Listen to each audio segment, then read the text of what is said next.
But it makes me smile when you say things are coming and you are ridiculed and abused for saying it, and they come. All bets are off about what is real and what is not real, what is truth and what is not truth, what is reality and what is not reality. And the bubbles are bursting in a lot of people, and that's why people are beginning now to be able to encompass some really far out stuff that they would have laughed at before. We live in a simulation, that we live in a massively advanced version of a virtual reality game. The Matrix movies were symbolizing and portraying this simulation that we call the world very, very accurately. The greatest form of mind control, one of the greatest forms of mind control, is repetition. If all you've ever heard is one thing, it becomes your sense of perception, which dictates your behavior. They are messing through these jabs with human DNA and human genetics. They're making it more synthetic. That is an anti-human agenda. These bloodlines went into the dark suit professions. They went into politics, they went into banking, they went into business, they went into media ownership, they went into, the corporations. But they still perceive themselves as royalty, and they still incessantly interbreed with each other.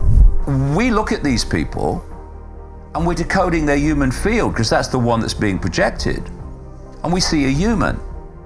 But when that field shifts to the other field, we start decoding the other field, and suddenly we see a reptilian.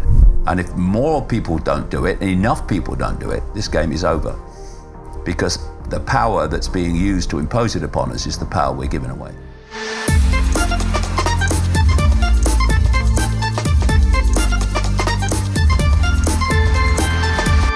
Hey guys, welcome to a new episode of The Truman Show.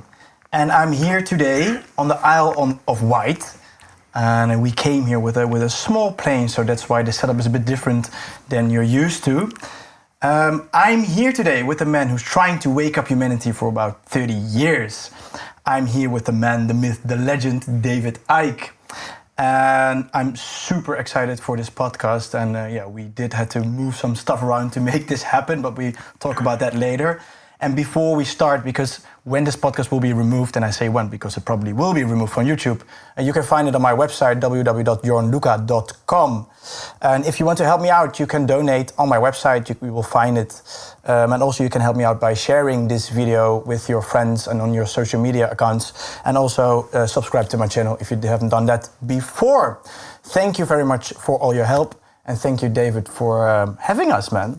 Pleasure. I just want to say before we start, I feel humbled at what you guys have done to go to so much trouble just to come and talk to me, with the plane. And, the weather weren't great today when you were coming in. I thought, I'm glad I'm standing here, I'm not in that, But it is humbling that anyone would take this level of trouble to come and talk to me, and thanks for that.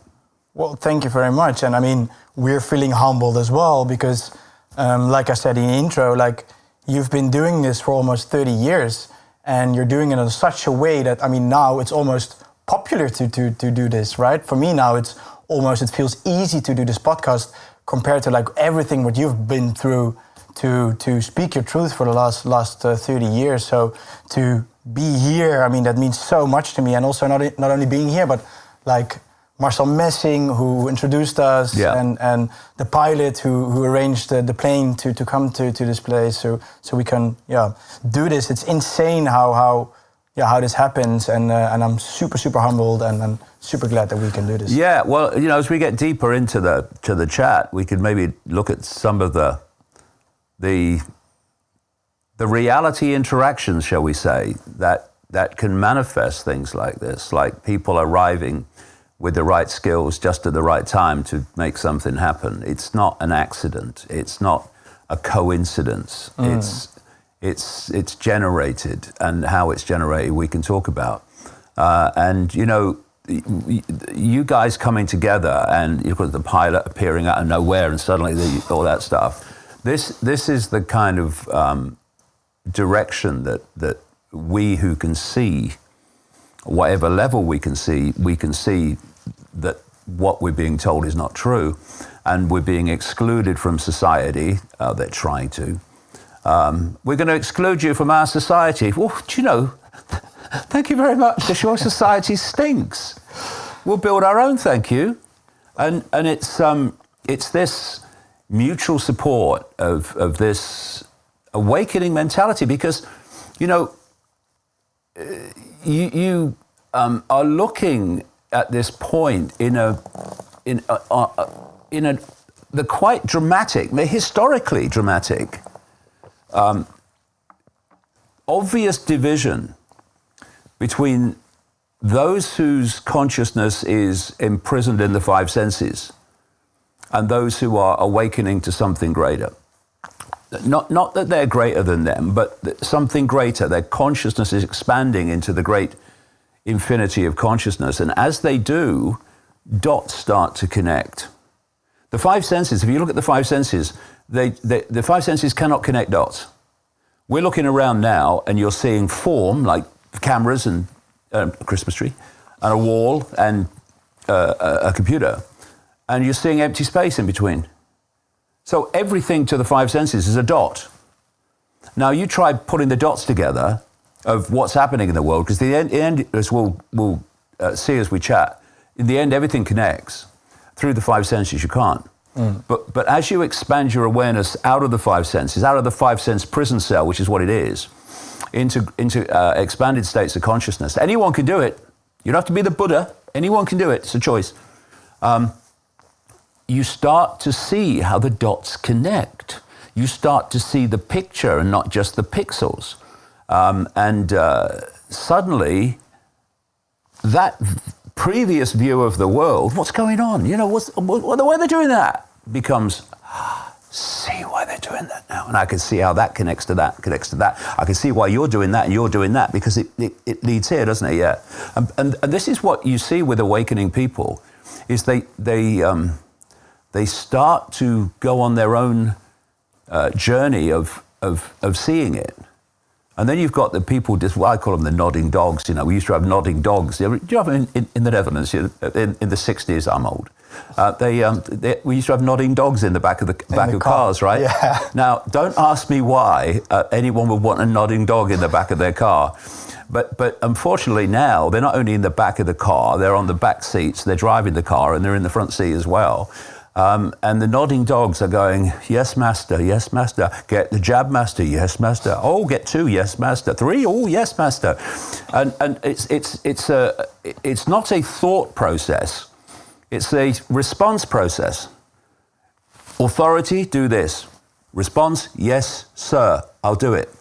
With the awakening, hold on a minute, where's the bloody evidence for me to do this? Why you want me to do this?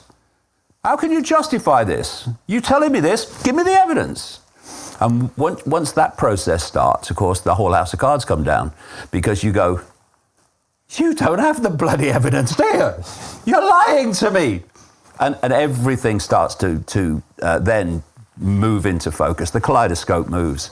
And so what we're seeing, as you well know from your own experience, and indeed all our experiences now, is there is this incredible consciousness divide that's opened up in the COVID era between those that nod their head and those who question. And those two things bring about a dramatically different perception of reality, depending on what camp you're in. But it all starts with asking questions, right? Because, I mean, I don't know how that's been for you, but for me it was at a certain point, you're like, this isn't right. So then you start asking questions, why is it happening? Or why is this happening or that happening? And then you start doing your research, right? Yeah, well, that's a very, very interesting point, because 95% of human response, reaction, behavior comes from the subconscious. It comes from the subconscious, bypasses the conscious mind, and becomes behavior. Like, you're told that this is a deadly virus, so you go, this is a deadly virus. The protection from the deadly virus is a a fake vaccine that's not really a vaccine, it doesn't fit the criteria of vaccine, and doesn't stop transmission and doesn't stop you getting it, but it will protect you from the virus. Oh, yeah. And this is all subconscious. It's subconscious reaction. And you bring an interesting point there when you talk about questioning. What intervenes in the awakening is the conscious mind. So you have this subconscious like programming to respond in a certain way, but what the conscious mind does is it kicks into that process, and it says, well, hold on, just hold on a minute. Before I actually complete this process, before I actually do what the subconscious programming is driving me to do, give me the frickin' evidence, right? And that breaks the circuit. It breaks the circuit of subconscious programming becoming unconscious behavior, because suddenly the subconscious programming becomes conscious behavior. Give me the evidence. How do you know that? And that breaks the circuit. And that's the big difference psychologically between those who are awakening, break the circuit, and those who don't. Yeah. They just follow. And what you bring up there, question. Why wouldn't you question? Why wouldn't you? You look at human history, and the entirety of it is leaders, self-appointed, whatever, lying to the population. Right. And what you get is, politicians, they lie, they do. So why are you believing them now then? Yeah. Right? And, the media, they lie. You can't believe what a journalist tells you. Well, why are you doing it then? But this is unconscious. This is the unconscious, unquestioning, subconscious programming becoming unconscious behavior. And the question says, hold on. No, politicians do lie. So let's just check if they're lying now, shall we? And the media lie. So let's just check if they're lying now, shall we? Oh, by the way, why is the media worldwide all saying exactly the same thing? Do you think they could be connected? And it's like, you look back on your life and it's like, say, road rage. You're driving along and you have this road rage and you get out of your car, somebody's just slightly cut you up, you're screaming at her. And then eventually, as you calm down, you go, what was I bloody doing? What was I doing? That was crazy.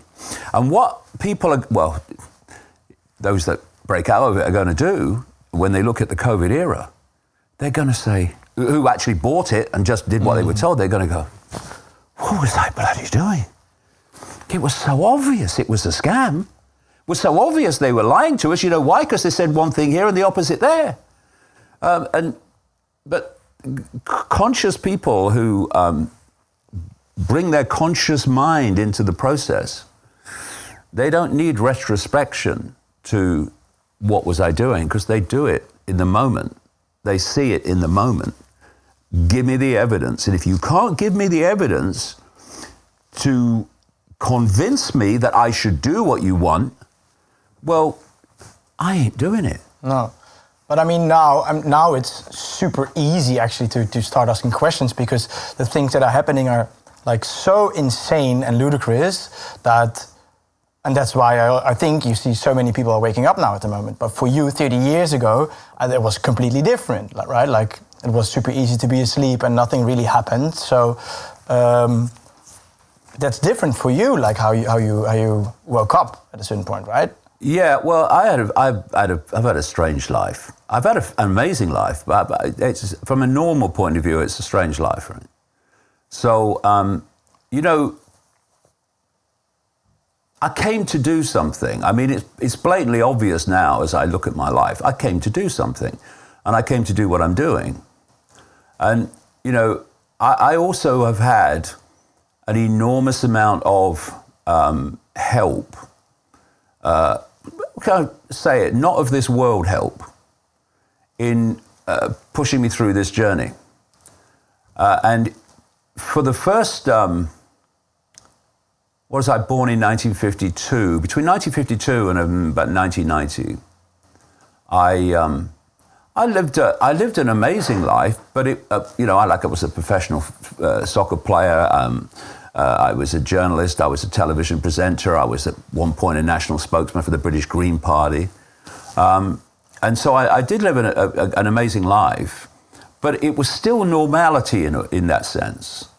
That I was still living in the world of what people would call normal. Mm-hmm. You may be a television presenter, and that's a bit different. You may be in a football, and that's a bit different. But you still operate in the world of the normal. And then came 1990, and it weren't normal anymore. And this was the time that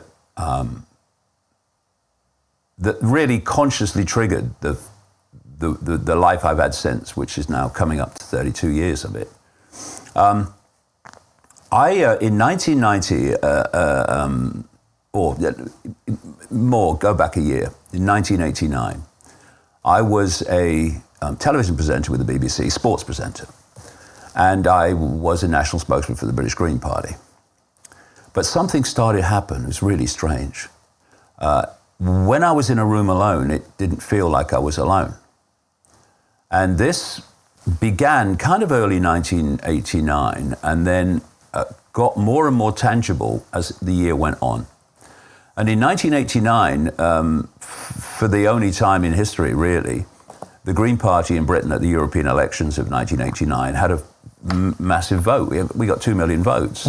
Wow! Normally, we got voted for by a man and a dog when the dog could be bothered to turn up, and suddenly 2 million votes, because there was a lot of environmental things going on there, not global warming and all that stuff, but like pollution and stuff.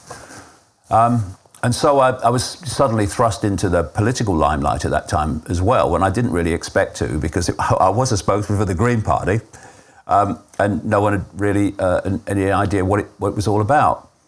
But through that, this tangible presence continued, and it came round to March 1990, and by this time it's really winding me up. What the hell is this? And I'd been working for the BBC and went back to a hotel. It was called the Kensington Hilton, still there, just across from Television Centre in London, the BBC. And I sat on the side of the bed, and the presence in the room was so overwhelming. It was obvious that something's there. You imagine that someone's in the room, but you can't see them, but you can feel them, right? And so I sat on the side of the bed, and I talked out into the room. I said, if there's something there, would you please contact me, because you're driving me up the wall. And a few days later, I was with my son, Gareth, who's now very much putting this information out. And we were going to a little cafe on the railway station on the seafront at the place where I live on the Isle of Wight. And we were going to go in, and it was full. So I walked out. I said, well, we'll go and find somewhere else. And then a railway worker came up to me and started talking to me about football, because I was on television talking about football and stuff. And then after the little conversation, I noticed that Gaz wasn't there anymore. So where was he? But I knew where he was, really. He would have gone in this little newsagent shop, this little tourist shop, newsagent shop right on the railway station on the seafront. Because we like steam trains, you see. I grew up with steam trains. I'm old. But he picked that up, and my other son, Jamie's picked it up as well. And so they sold steam train books. So I archived pictures and stuff. So I knew he'd be in there. So I walked in. And I'm standing at the door, and the shop's still there, just the door's in a slightly different place now. But I stood at the door, and I said, come on, Gaz, we'll go up and get some lunch in the town. And as I turned to go, the atmosphere changed. What I would say now is I was enveloped by an electromagnetic field. That's why the atmosphere changed. And I sensed what's going on. I'm not into any of this stuff at the time. I'm hello, good evening, and welcome, and all that stuff. Anyway, I felt something. And then it was like my feet were like being pulled to the ground like a magnet. And I'm standing there, and there's Gaz, he's looking through the book and stuff like that. And then I heard this, it wasn't a voice, it was a very strong thought form. Imagine you have a thought go through your mind, but it's very strong, and it's come from nowhere. It doesn't seem to come from you. That's what it was. And it said, go and look at the books on the far side. Now, I knew this newsagent shop very well, and I knew, apart from the steam train books near the door, the only books that they sold were really romantic novels, like a lady called Barbara Cartland, who was a big writer of those at the time. And I thought, God, look at the books on the far side. But I'm bewildered now, because what the hell's going on? What's this going on? So I started walking towards the books. And in among the Mills and Boon, as they were, the romantic novels, and the Barbara Cartland, was this one book. And it had a woman's face on the front. And it was called Mind to Mind. So I picked it up, and I picked it up because it was different to the others. It was nothing like the others. And I turned it over, and I read the blurb, and I saw the word psychic. This was a biography or autobiography by a psychic, professional psychic. And so I read that, and immediately I read it, I thought, I wonder if she'd be able to pick up what's been going on around me in the last year, right? So I go home, I read it in 24 hours. And I contact her. She lived near Brighton, a village not far from Brighton on the south coast of England. And Betty Shine, her name was. And so I went to see her. And what I said to her, because you don't give clues. If you want to know anything that's kind of even, you can be anything like confident about in these situations, then the psychic medium must know nothing. Mm-hmm. And so I didn't say anything to her. What I did say was that I had arthritis, what finished my football career. She did like hands-on healing, Reiki and stuff. So I said, well, maybe your hands-on healing will help my arthritis. But I really went just to see if she'll pick anything up.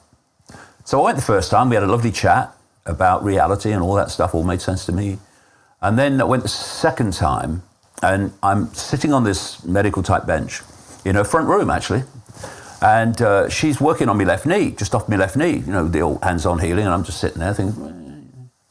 And then I felt like a spider's web on my face, which I didn't know what it was, but it was an electromagnetic field. And I didn't know then, but I know now. And so in the book, I remember, I'm sitting there, half lying there, and I thought, she talked in her book about the fact that when other levels of reality are trying to lock into you, you sometimes feel like a spider's web on your face because it's an electromagnetic connection they're working through, you see. So I sat there and I'm thinking, God, this was in her book. And I didn't say a word to her, nothing. About 10 or 15 seconds later, she launches her head back and she said, my God, this is powerful. I'm going to have to close my eyes for this one, right?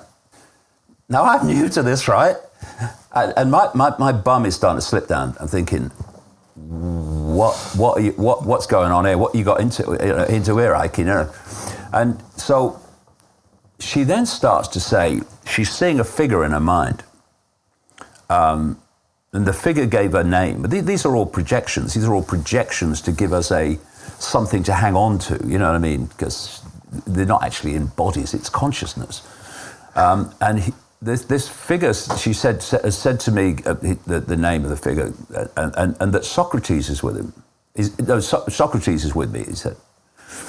I didn't even know who Socrates was. I mean, I at that time, I know Socrates played for Brazil in the World Cup once. There was a guy called Socrates, I remember that. So I had to look him up. One, I think. I had to look him up at the time. Who's Socrates? Oh yeah, Greek philosopher, go here. I know all about him now, of course, but not then. And then this lady who's sitting there is saying, I'm being asked to tell you this, that you're going to go out on a world stage and reveal great secrets. One man cannot change the world, but one man can communicate the message that can change the world. That knowledge, you will be led to knowledge, and at other times, knowledge will be put into your mind. And a load of other things, 30 years later, all of which have come true. They've happened or are continuing to happen in the way I was told they would happen. And of course, you would think that I'd sit there listening to that. Look, I was walking out of her front room that day, getting on a train and going to present a television program for the BBC. And I'm being told that I'm going to go out on a world stage and reveal great secrets. I'm like, what bloody secrets, you know?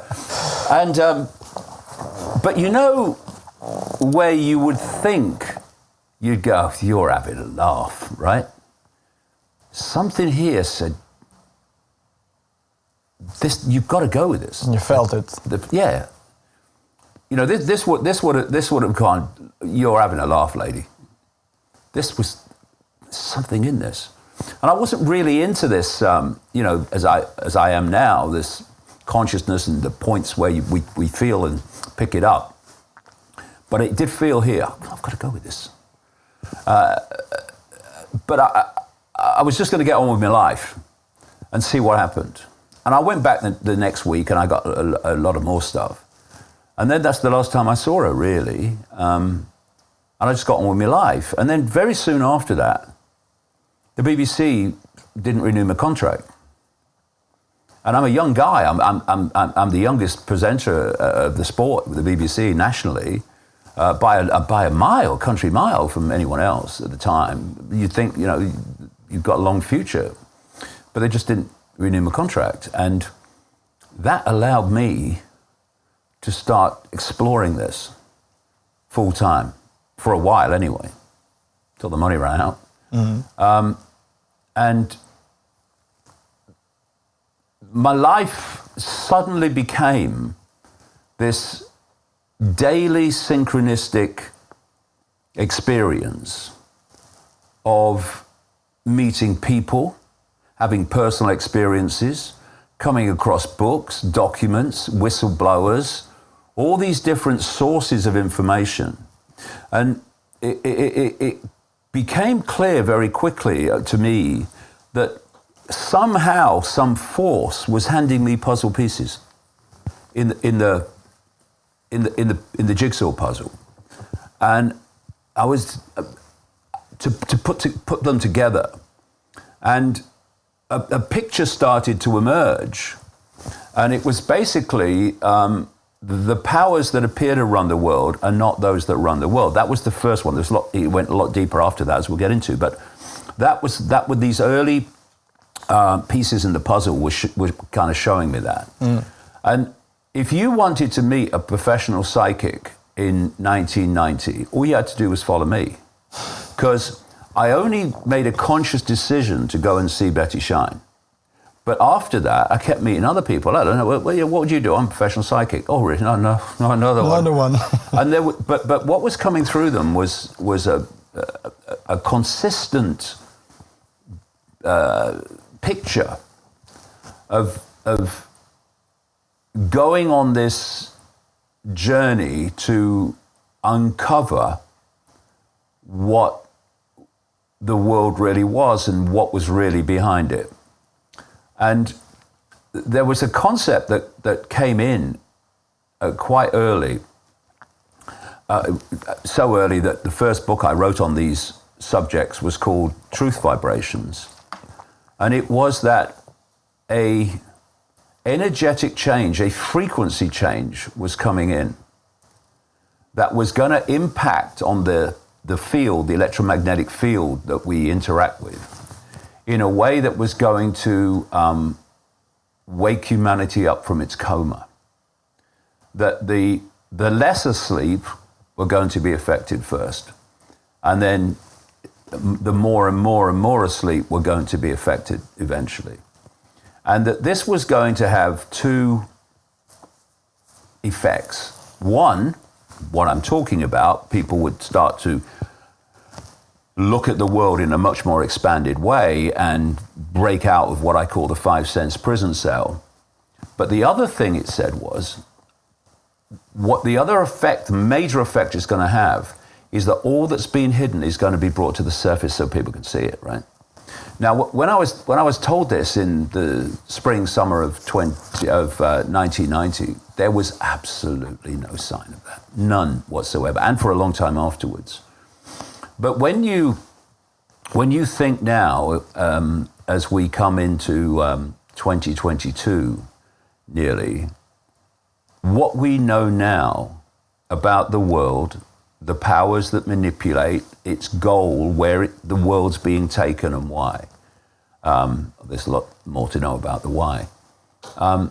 It's phenomenal.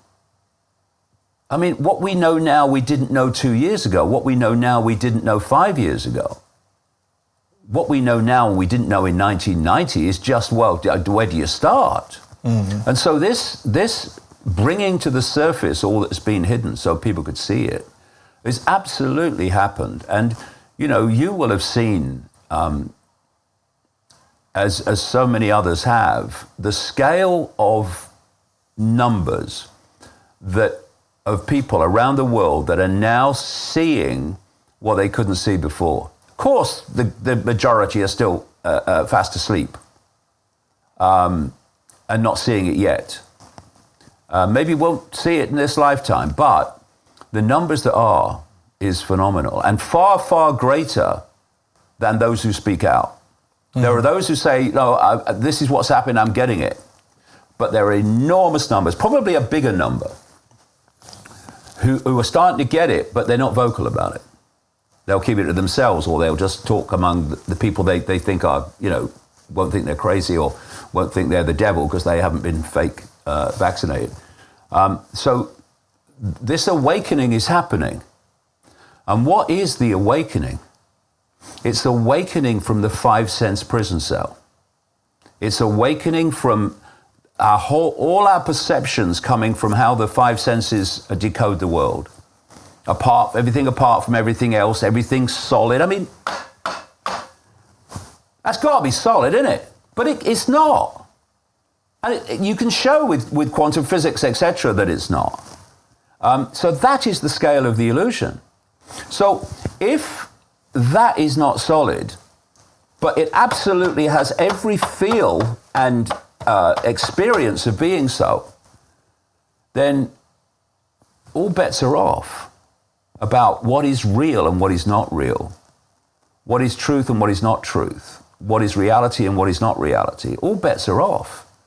Because, you know, compared with COVID is a hoax, which it is, a solid table that's not solid, I mean, COVID is a hoax is like that yeah. Compared with the extraordinary delusion and illusion that we are experiencing in terms of just that table. So this awakening is happening.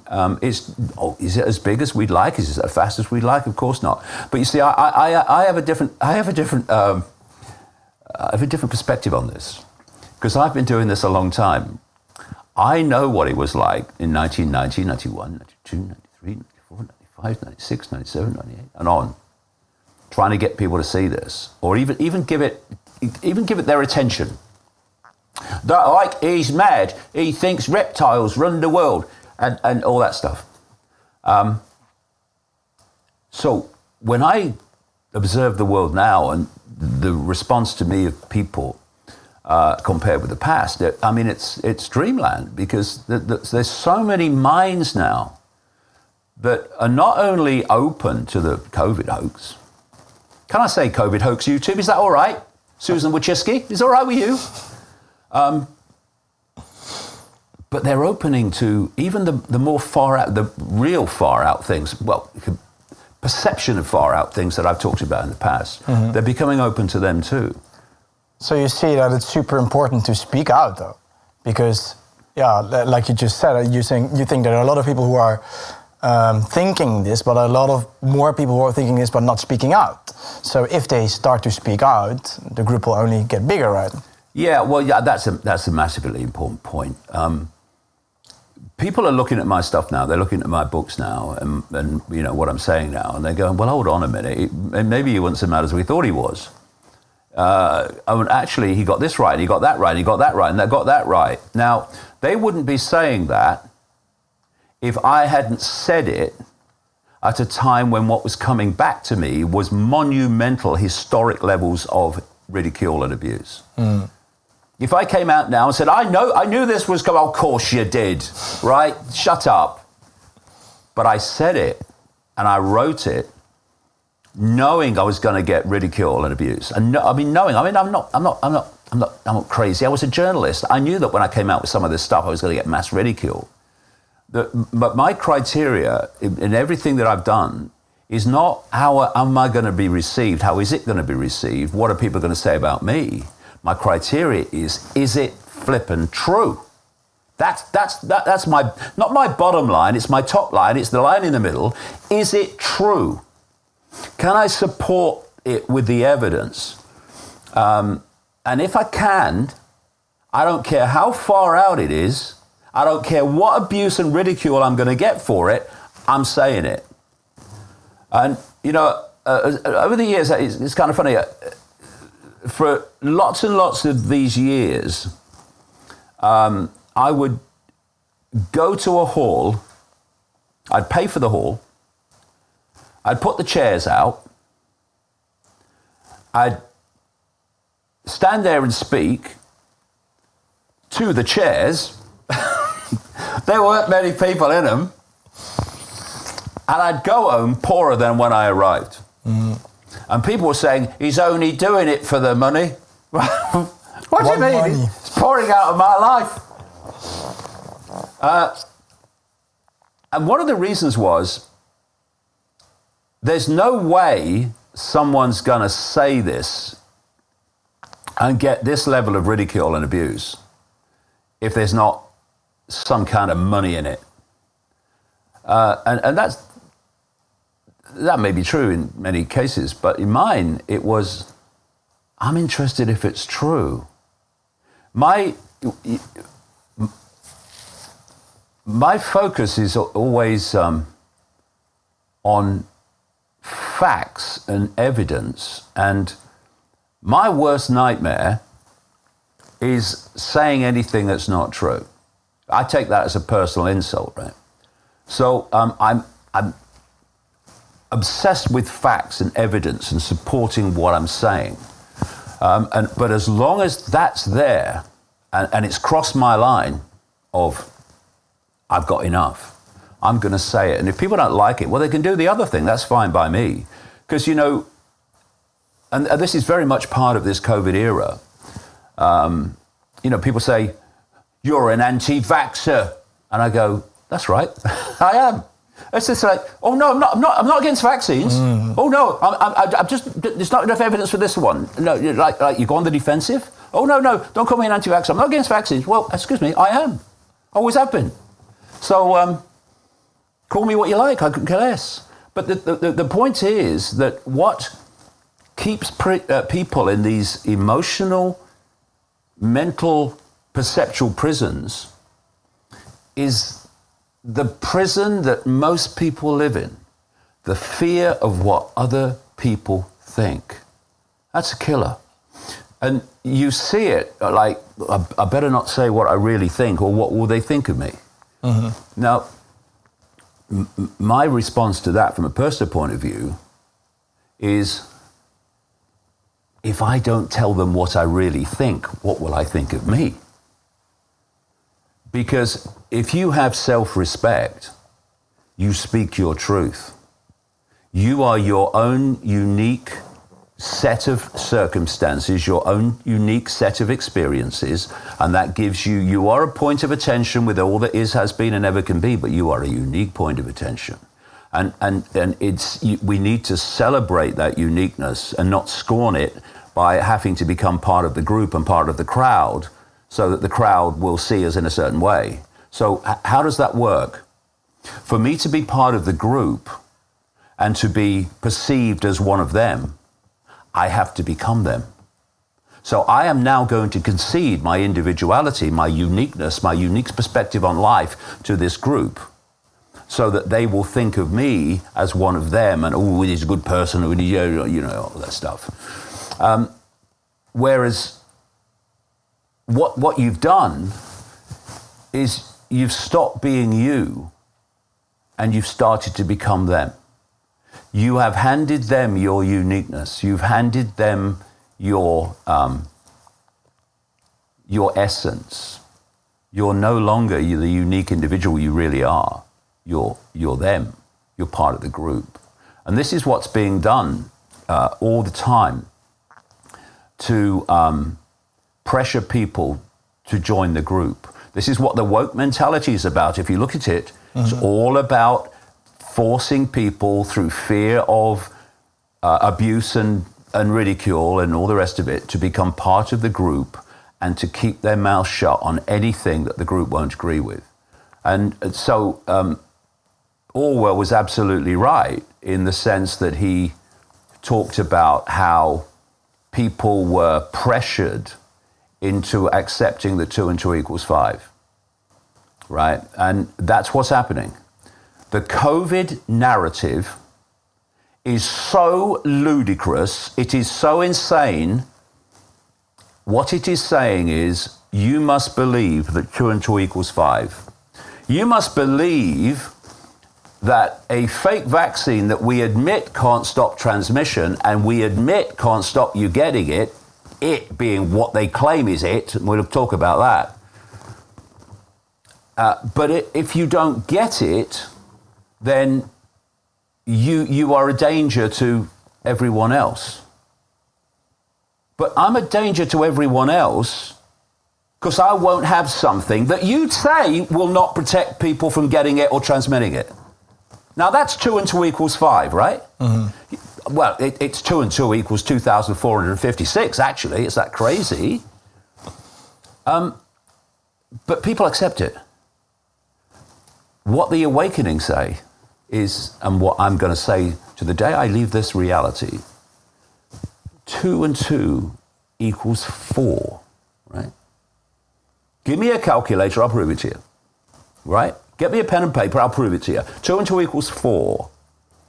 Therefore, you are not going to get me to live my life as if it equals 5, because that would mean I would have to become as moronic as you are. Mm-hmm. And I'm not having it. And what the awakening are saying in the COVID era, which is why they won't have the fake jab, is 2 and 2 equals 4. That's all they're saying. And because 2 and 2 equals 5 has become the norm, they are now speaking a blatant, obvious truth, but they're the outsiders and they're the strange ones. They're the crazies.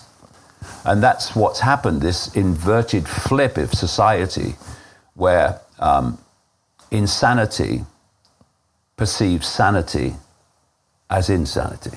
But don't you think that that's one of the reasons that they try to ridicule you that hard back then? Because they want to make an example out of you. Like, if you speak your truth, you will get this treatment. So you better believe what we are saying you, because it's more comfortable to believe that. Because otherwise, well, you'll be the new David Icke. Well, that's right, and it's right on many levels. You look at a human life. A human life, from cradle to grave, is a perceptual download.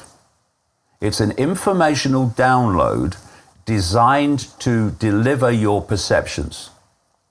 So perceptions are the stadium in which all this is played out. If you have a perception there's a deadly virus and you need the fake vaccine to save you from it, you will lock down.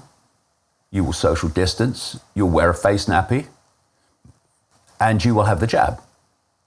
If your perception is that's a load of bollocks, you won't have any of it. Mm. So perception is everything. And the idea is to control your perception so that they will dictate your behavior. Because why do we behave as we do? Because we perceive as we do. Why do we perceive as we do? Because of the information we receive. Anything from a personal experience to a Facebook post to an item on the 10 o'clock news. That constant download of information is forming your perceptions, which forms your behavior. And collectively, collective human behavior coming from collective human perception becomes what we call human society.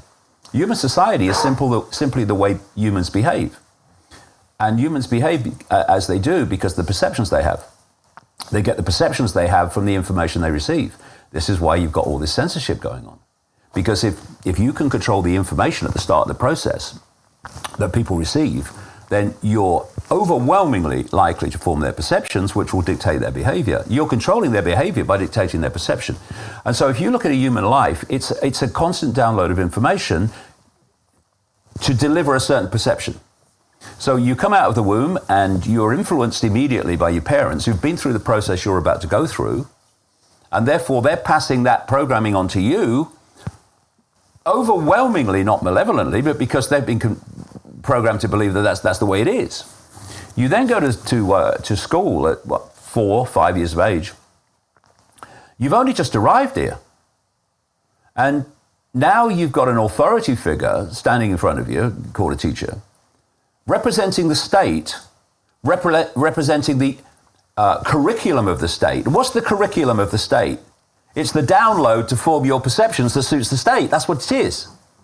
So immediately, you've got an authority figure in front of you who's telling you everything about your life, dictating everything about your life.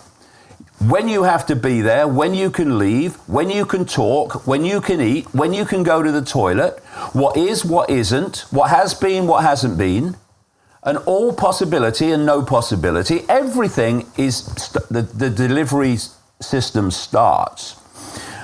And if you accept the delivery system, the perceptual download, and you repeat the perceptual download on your exam papers as you move through the education system, which is not an education system, it's a programming system, then you'll pass your exams and you will qualify your degree of programming. I've got a first-class degree of programming. Yeah, okay. So you then progress in the system because you have become perceptually possessed by the system. And then you've got other kids. They want to ask questions. We're back to what you talked about. Mm-hmm. They want to ask questions. They want to say, "Excuse me, miss, how do you know that?" The worst thing you can ask a teacher, because what if they answered you honestly, they'd say, "Well, actually, I don't know that, but it says this in the book." Yeah, okay, exactly. So how does the book know that? And this is the process. And then what happens then is, "Hello, is that Mrs. Jones?" "Yeah. It's about Johnny. What's up?" He's a disruptive influence in the classroom. What's he done?" "Well, he's asking questions. They'll all want to do it, right?" And so what you learn, and this is crucially part of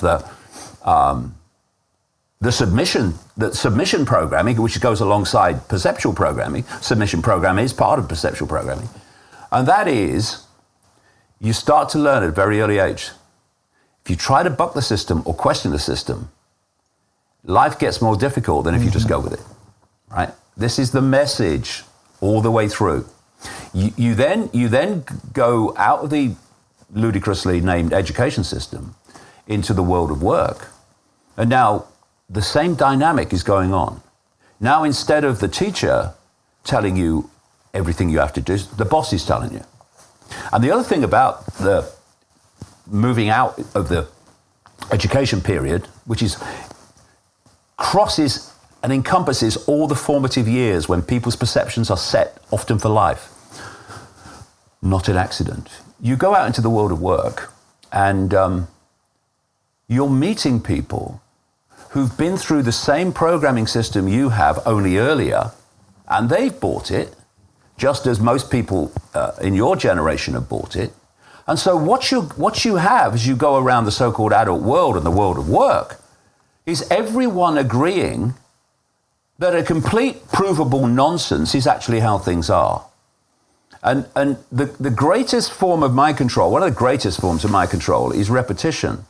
If all you've ever heard is one thing, it becomes your sense of perception, mm-hmm. which dictates your behavior. So everyone's confirming to everyone else, because they've all been through the same programming, that the programming is right, is true. And you get this phrase, don't you? "Everybody knows that, mate." Right? No, everybody's been told that and believed it, but they don't know it. There is rather a big difference between believing something and knowing something. And there's another thing that people might grasp, which is just because you believe it doesn't mean it's not true. Mm-hmm. People all the time are confusing what they believe with what the truth is, you know. But if that's all they've ever heard, well, it must be the truth. And if you look at the COVID era, if people haven't dipped into the alternative media, they're hearing the same thing over and over again. It's the repetition program. And then, as they're going through their lives, the mainstream media is pounding out the same story, basically supporting the program perception of reality that they learn through school, university, and academia that's been through the system themselves and bought it and wouldn't be in academia if they weren't just parroting the system's version of everything. Scientists too, doctors too. And all the way through your life, unless you go in pursuit of alternative ways of looking at things or just checking if this narrative is true in its various forms, then all you're hearing is the same thing. So you believe it. Well, look, it's got to be right because everyone's saying it, right? And then there are mavericks who say, hold on a minute. The kid who asks questions in school, you know, I'm going to go my own way and see what's happening. And this program I'm talking about, I call it the postage stamp consensus. It's a tiny band of perceived reality and perceived possibility. And that's what's taught in the schools. That's what the media are pounding out. All supporting this postage stamp consensus, this narrow band of sense of the possible. And if you can hold people in a narrow sense of the possible, then you can get away with enormous numbers of things that you are doing and how your manipulation works, because what you're doing is outside of that narrow band of perceptual download which gives people a sense of the possible. So what you have in response to, this is what they're doing, this is what that's not possible, that's ridiculous, that's so crazy, you can't do that, that's impossible. No, you have been programmed to believe it's impossible. So you will do exactly what you're doing, which is actually waving away what's actually happening and how you are being controlled. Because you don't believe it's possible, and it's absolutely possible if you just listen. And so you go through your life from cradle to grave on the postage stamp. And you leave at the end of it pretty much no wiser than you were when you left. Because you're not going to get wisdom from the postage stamp. The postage stamp is a wisdom deletion zone. They don't want wisdom. Wisdom can see things that a programmed mind cannot see. So wisdom is like garlic to a vampire to this manipulative network I call the global cult. And so what you get is when you're prepared to step off the postage stamp, and I sprinted off it actually, and I'm still running, then the postage stamp consensus mentality all turns on you. They say you're mad, they say you're bad, they say you're dangerous, because from their perspective you are. Because their belief system cannot encompass what you're talking about. So what's happening in the COVID era particularly is what the postage stamp is telling them is becoming increasingly obviously a pack of bloody lies and a load of bloody nonsense with no factual, scientific, evidential basis. And so what's happening? More and more people are leaving the postage stamp. And that's the awakening. You're awakening from the postage stamp. And what is the basis of the postage stamp mentality? 5 cents perception. It's all 5 cents perception. Can I see it, touch it, taste it, hear it, etc.? Then it must exist. And if you look at mainstream science, okay, they go much deeper into it in the area of quantum physics. But what mainstream science does, I've studied this, is it looks at quantum physics and it has to acknowledge that table is not solid. It has to acknowledge that. But if it acknowledges it and encompasses it into its own discipline, then its own discipline's very pillars of certainty crumble. So it acknowledges, yes, quantum physics, yeah, and then it cracks on in its own discipline as if that's not happening. And that's how the myths are perpetuated. So we are seeing this breaking out from the postage stamp, and when you do that, when you start to break out of that perceptual prison cell, you start to see what a prison cell that was. Because you only know you're in a bubble when it bursts. Then you realize you've been in a bubble. While the bubble's there, you can't see it. And the bubbles are bursting in a lot of people, and that's why people are beginning now to be able to encompass some really far out stuff that they would have laughed at before. Yeah. It's a great time. In so many ways, it's a challenging time. Of course it is, but it's a great time because we've got an opportunity now to break out of the perceptual prison cell, which is actually the physical prison cell. There is no physical, but we'll call it, for want of a term, a physical prison cell. People's behavior, people's sense of their own potential is limited by their sense of possibility. And their sense of possibility is limited by their state of perception. It's like the Buddha is quoted as saying, the mind that basically believes in limitation is the limitation. It's one of my phrases, what you believe, you perceive, and what you perceive, you experience. And this is the process that's going on all the time. So you break what you believe, you expand what you believe, or at least you break out of what you believe without question. And suddenly what you perceive changes. And what you experience changes. Your life changes. But it's quite a pity, isn't it, that a lot of people who know or seem to see how the world is being run or are awakened or whatever, is that they still live with a lot of limitations because they can't.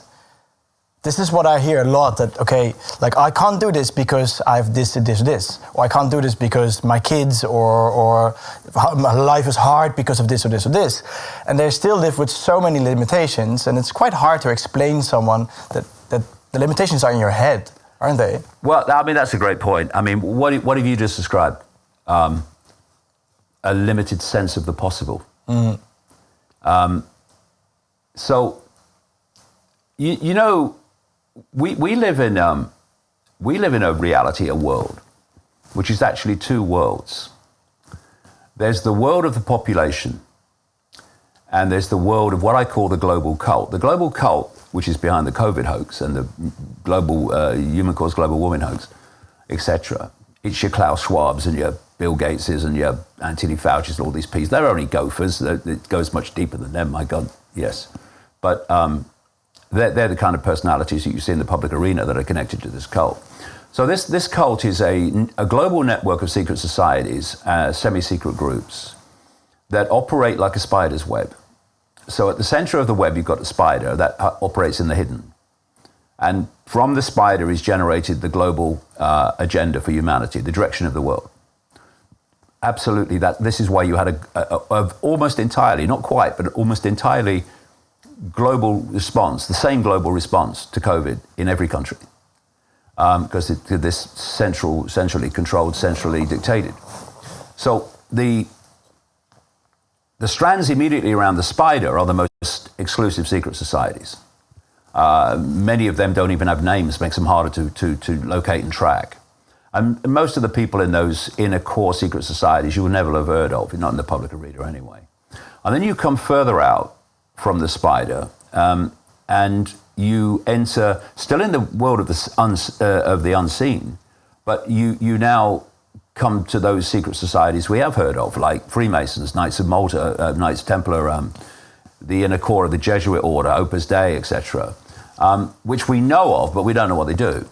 Well, you can find out some of what they do if you try, but you know, most people don't know what they do. But they have heard, oh yeah, I've heard of them, yeah, vaguely.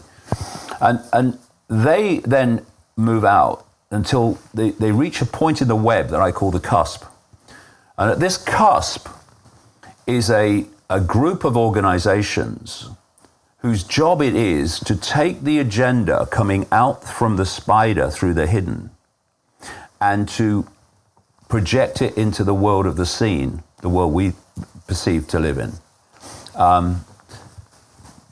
in a way that makes a very calculated, all dots connect agenda seem random and not in any way connected and not in any way coordinated. And so the CUSP organizations include the Bilderberg Group, right, that was started officially at the Bilderberg Hotel in the Netherlands. The Council on Foreign Relations in America, the Trilateral Commission.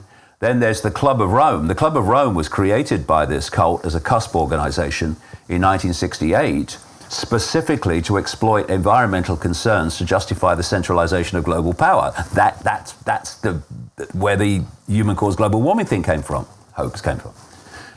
So also at this cusp, and it also includes the United Nations, by the way, which was created by this cult, and the World Health Organization created by this cult, created by the Rockefellers in 1948, now run by Bill Gates, who is a very close associate of the Rockefellers. And so in this cusp also, you have this global explosion of think tanks and what they call non-governmental organizations, NGOs. And they're all manipulating, most of the people not even knowing they're manipulating, because it's so compartmentalized, everything's compartmentalized. You know, it's the mushroom approach. All these organizations have the mushroom approach, keep them in the dark and feed them bullshit, you know. So anyway, you then have the CUSP organizations, and they play it out into the scene. And in the scene, governments, government agencies, banking systems, corporations, media ownership, health system, World Health Organization, World Trade Organization, etc. And Silicon Valley corporations, Facebook, Twitter, Google, YouTube, owned by Google. And to the world of the scene, or in the world of the scene, they all look unconnected and operating in on themselves, and therefore the decisions they make appear random. But if you go deep enough into these organizations, because they're all compartmentalized, you know. I mean, the guy running the car park at Facebook doesn't know what Facebook is doing, does he? You know what I mean? It's all fiercely compartmentalized. But when you go to the levels of those organizations that lock into the cult web, they're one organization. So, for instance, it would seem bewildering that very early on in the COVID era, that Facebook and YouTube, etc., suddenly announced we're going to censor anyone that challenges the World Health Organization narrative. And you know, anyone who doesn't know how the connections work would say, "You're going to do what? You're supposed to be a platform of people exchanging opinions and information. What do you mean you're going to censor anything that challenges the World Health Organization? That's crazy." But when you realize the World Health Organization is not only owned by the cult, was created by it to control health policy globally under one roof, and that Facebook, Google, YouTube were created by the cult, seed funded by the cult through DARPA, the technological development arm of the Pentagon, and InQtel, the seed funding technological company arm of the CIA, and you realize they're both answering to the same master, then you suddenly realize while they're censoring on behalf of the World Health Organization, because that's putting out the cult narrative of COVID, and that's protecting the cult narrative of COVID from being exposed and dismantled and shown to be the nonsense that it is. And this understanding, this cult and its connections, just opens the world. So the pharmaceutical cartel, Big Pharma as they call it, was created originally by the Rockefellers, by J.D. Rockefeller, the oil tycoon. And so this cult owns Big Pharma. This cult owns the CDC in America, the Centers of Disease Control and Prevention, and the FDA, the Food and Drug Administration, and things like the MHRA drug regulator, it says here, in Britain. And so what you've got if people just could see how it works, you've got the cult-owned pharmaceutical companies like Pfizer and Moderna and Johnson & Johnson. They're going to the cult-owned regulators that's supposed to protect the public from these, and they're asking for permission to use their fake vaccines with no trials worth the name upon the population, and the age group's going lower and lower. So when you're someone like me who's been uncovering this for 30 years, you know that when they ask, they're going to get permission. Yeah. Because the cult is asking the cult for permission to advance the cult agenda of jabbing the bloody world. That's how it works. And it opens the whole thing up. So why do they have this global network of secret societies? Well, to keep secrets. But to keep secrets from who? From the population, the target population. And that's when we come to the two worlds. You have the world of the cult, and you have the world of the global population. And the difference between the two? Knowledge. So they've set up an education system, media, sources of information, communication system, structure within the world of the population to keep them in ignorance. And they pass on the advanced knowledge they absolutely don't want the public to know through the secret society network, which is fiercely compartmentalized. So the big advanced information only goes through the top levels of this global cult web. And there's two major pieces of information or areas of information they absolutely have to keep from the public. Number one, where they're taking the world. They want to take the world into a global, well, I don't even have to say this anymore, where we've got in the world. They want to take the world, and just for anyone who's kind of not seen my stuff in the past. Well, I think it's very important to tell it. Yeah, again. I've been saying what I'm about to say for decades. That where the world is being taken is into a global fascist dictatorship that would make George Orwell wince and say, "Oh my God, I understated it." Well, we'll get into it, but it's unbelievable, really, if you have not researched it. So you have to keep from the population the fact that that's where you're taking people, so that you can sell to the population different steps towards that agenda as just random in and of themselves things. They don't see the pattern; they just see the event in and of itself. But this is crucial. You have to keep from the target population knowledge about the nature of the very reality we're experiencing and how we interact with it. And you have to keep from the population the true nature of the I. The true nature. Who are we? What is this place? Who are we? You have to keep that from the population, because that is the knowledge that would set them free. First of all, they'd see the way the world was being taken. They'd see it was all calculated. So who the hell's doing it? And we have to address this. But by understanding the nature of reality, they would leave the perceptual realm of limitation, because they'll realize that there is no limitation, and that the only limitation they have is their perception of their own limitation. So these two things have to be kept from the population. What people like me have been doing is uncovering what they want to keep from the population and putting it before the population. And of course, like we've talked about, when you do that, and the population is in ignorance of this, when you say this is what's going on, they say you're crazy. That's not possible, because they don't think it is. This is where the control of information is so absolutely crucial. And so what don't they want us to know about reality?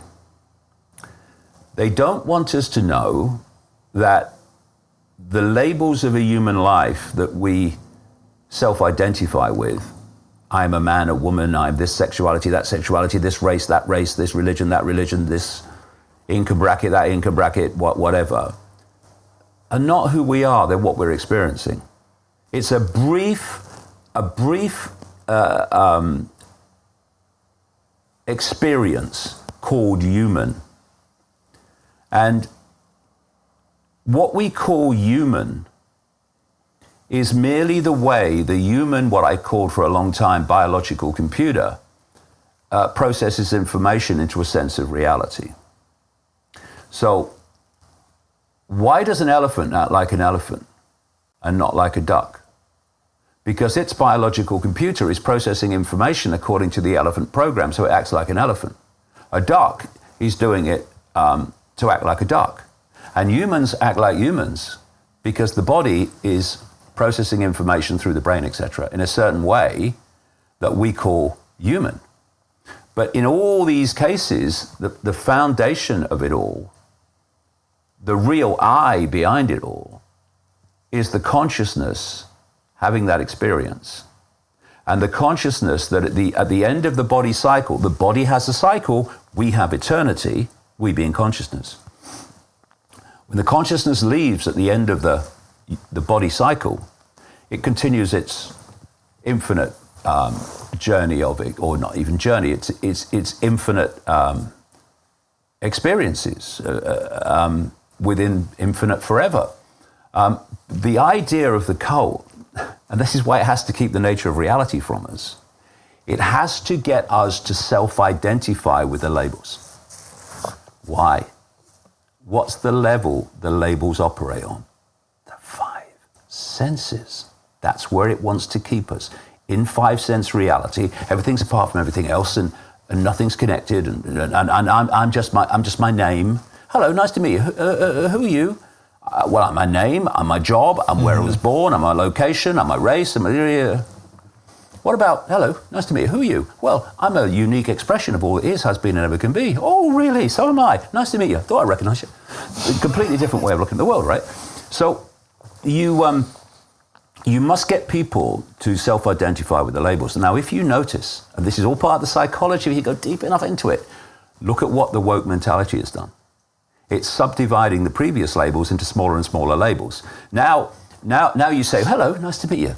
Who are you? Well, my sexuality, I like this and then that and a bit of that. You're telling me you are your sexuality? What are you talking about? Enjoy it if you want. I mean, okay, where you stick it, as long as the receiver is bloody okay with it. But you self-identify with your sexuality? You're all that is, has been, and ever can be, having a brief human experience, enjoying your sexuality. Wait, what? But what's he doing? At every point that your self-identity becomes more and more myopic in its sense of detail of what it perceives itself to be, the more you are moving out of expanded consciousness into greater and greater myopia of consciousness. Now, this is important for another level of reality that they don't want us to know. But they know it and they exploit it mercilessly. And we're coming back to perception. Every time we think and every time we feel emotion, we are generating a frequency that relates to that emotion, relates to that thought.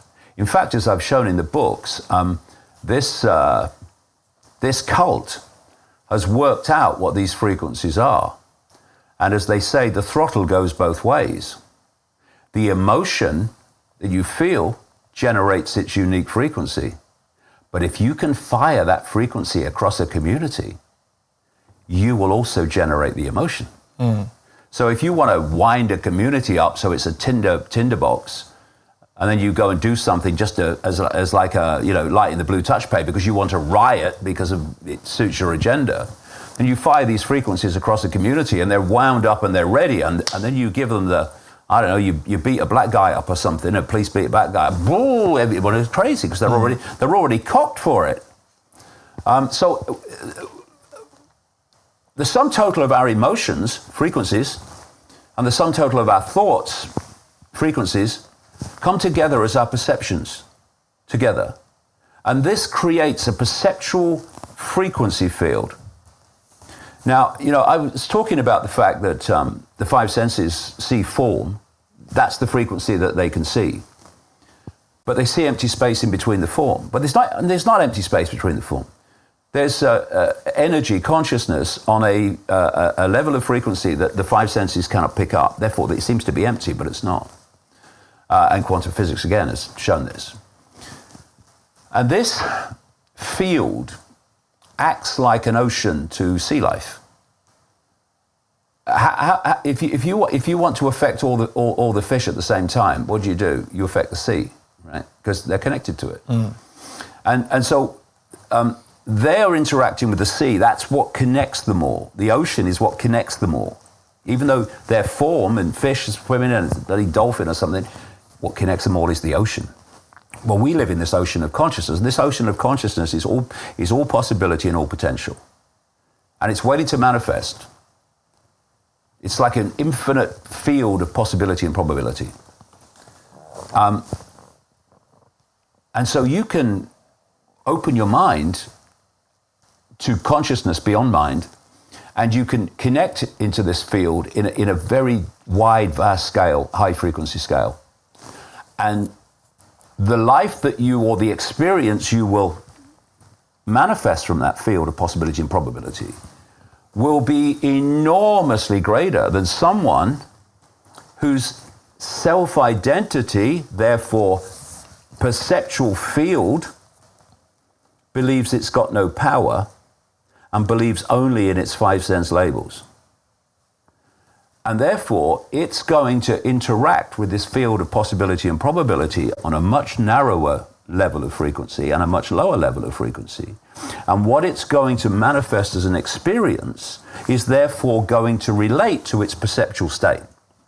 So if you think you're little me and have no power, what do people like that do? They live little me, no power lives, because their perceptions become their reality.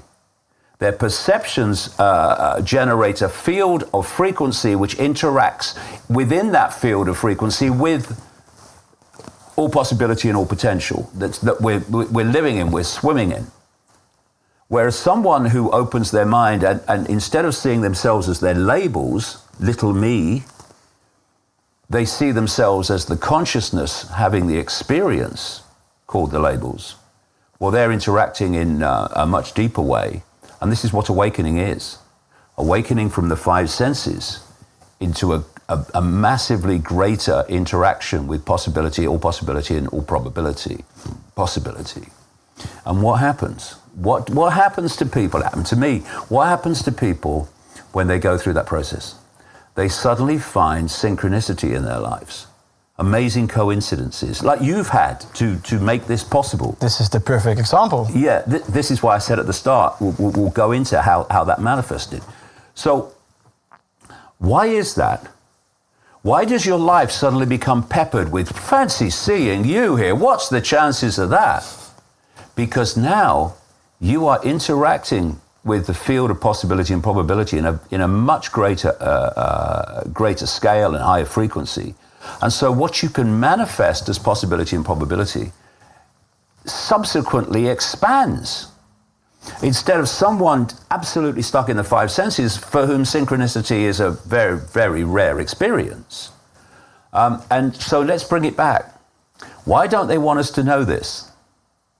Because they know that if we realize that our perceptions become our experienced reality, they will know that people of that awareness realize that no one's controlling their life except whoever controls their perceptions. And if they take control of their perceptions back, they take control of their life back. They take control of where their life goes. They take control of what they manifest and what they don't. And so they don't want people to know that. And also, if you know that your perceptions become your experienced reality, then you realize that this cult is after your perceptions, because by doing it, it will create your experienced reality. You know, your perceptions become your experienced reality. Then's the next question: who controls perception, me or external programming? And what's happening is this external programming, in all the ways that I'm describing and more, is programming perception, which becomes our behavior, it becomes our experience. So the more you can program people into states of fear, of I can't, of it's not possible, of this is the only possibility.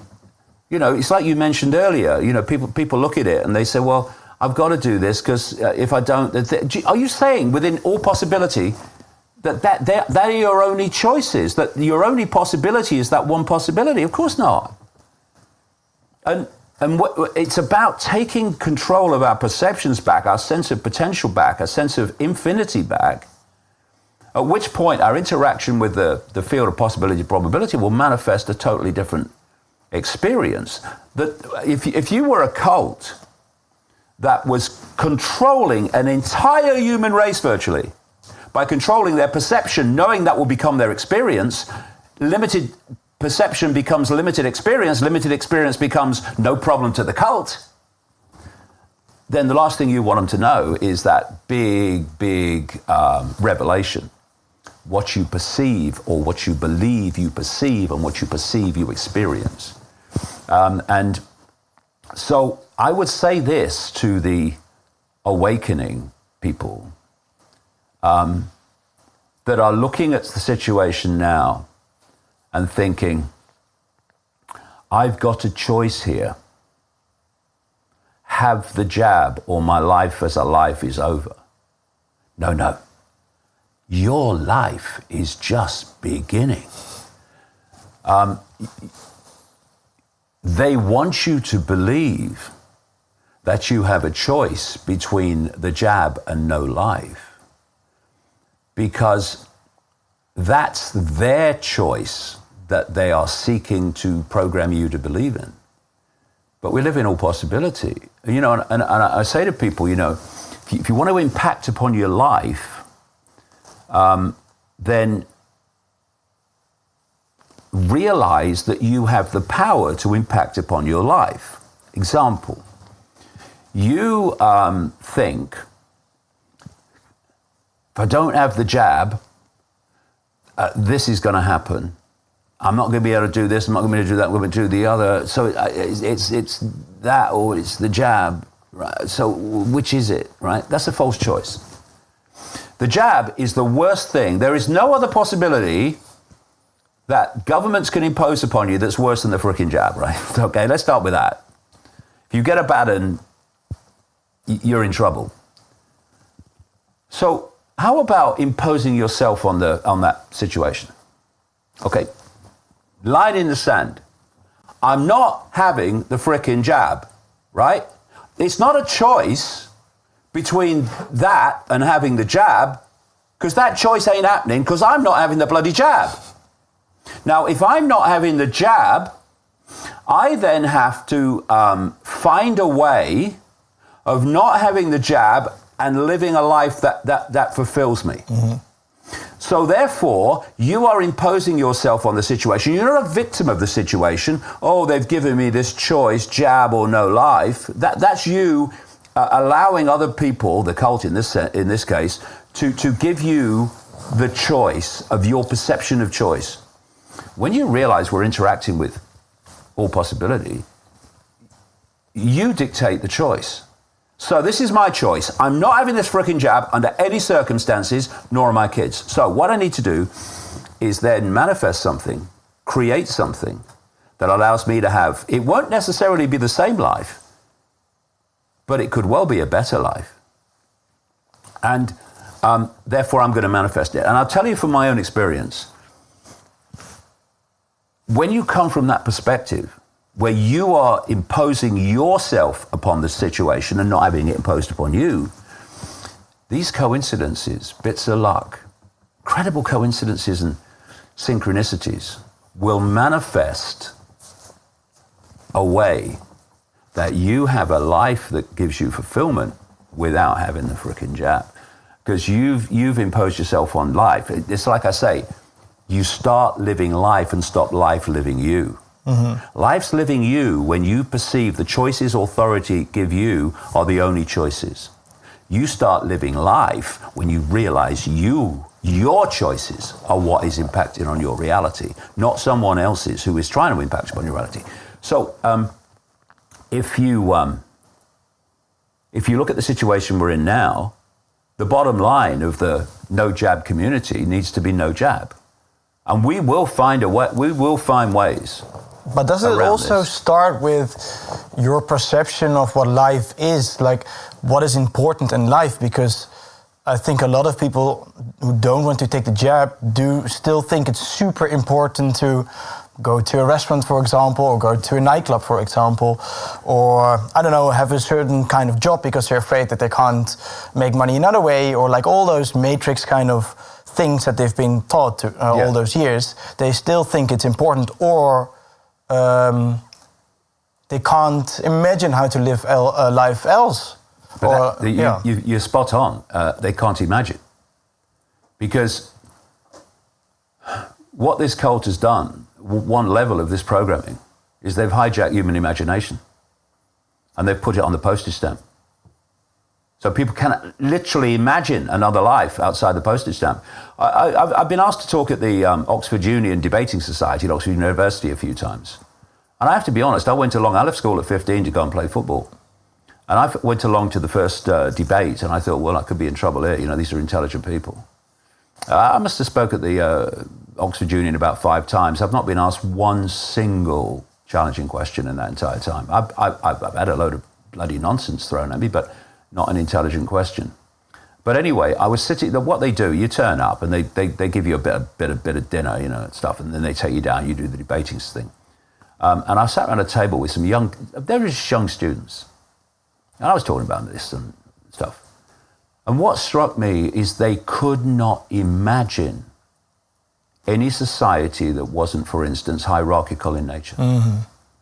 Where someone called the shots and there was, you know, with the society that we live in, they couldn't conceive of any other possibility. Now, let's have a look at this. You come out of the womb, you go through the education system, you get you know, your perceptions downloaded. And then you go out into the world of work.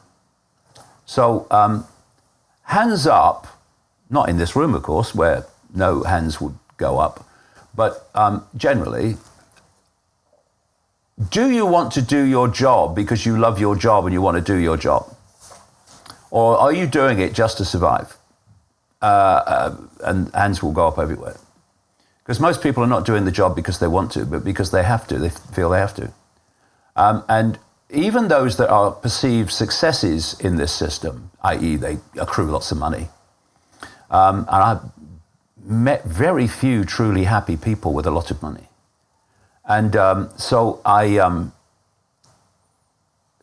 look at this, and this is what tends to happen, is you go through a process where you're chasing a carrot.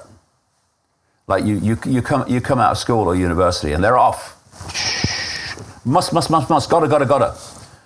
do this, gotta do that, career, all this stuff. And you go along and you're fighting and competing for this career and all that stuff, and then I might get promotion and all that stuff, and it goes on, and you know it's like Alan Watts, the philosopher, the very, very intelligent man. From, I think he died in 75, something like that. He says, here, kitty, it's coming, that great thing, it's coming. Oh, yeah, chasing the great thing. And then you end up selling insurance or something, or and under pressure, your quotas are not high enough, you've got to work hard, and you're trying to persuade this guy to buy your insurance or buy your washing machine or something like that. And every day, oh God, is he going to buy it? Oh, am I going to get me quota? You're a police officer. Oh, am I going to get me quota of speeding fines? Oh my God. And you're going through this. And then it's coming, that great thing, it's coming. And some people kind of reach that, what they perceive to be the great thing.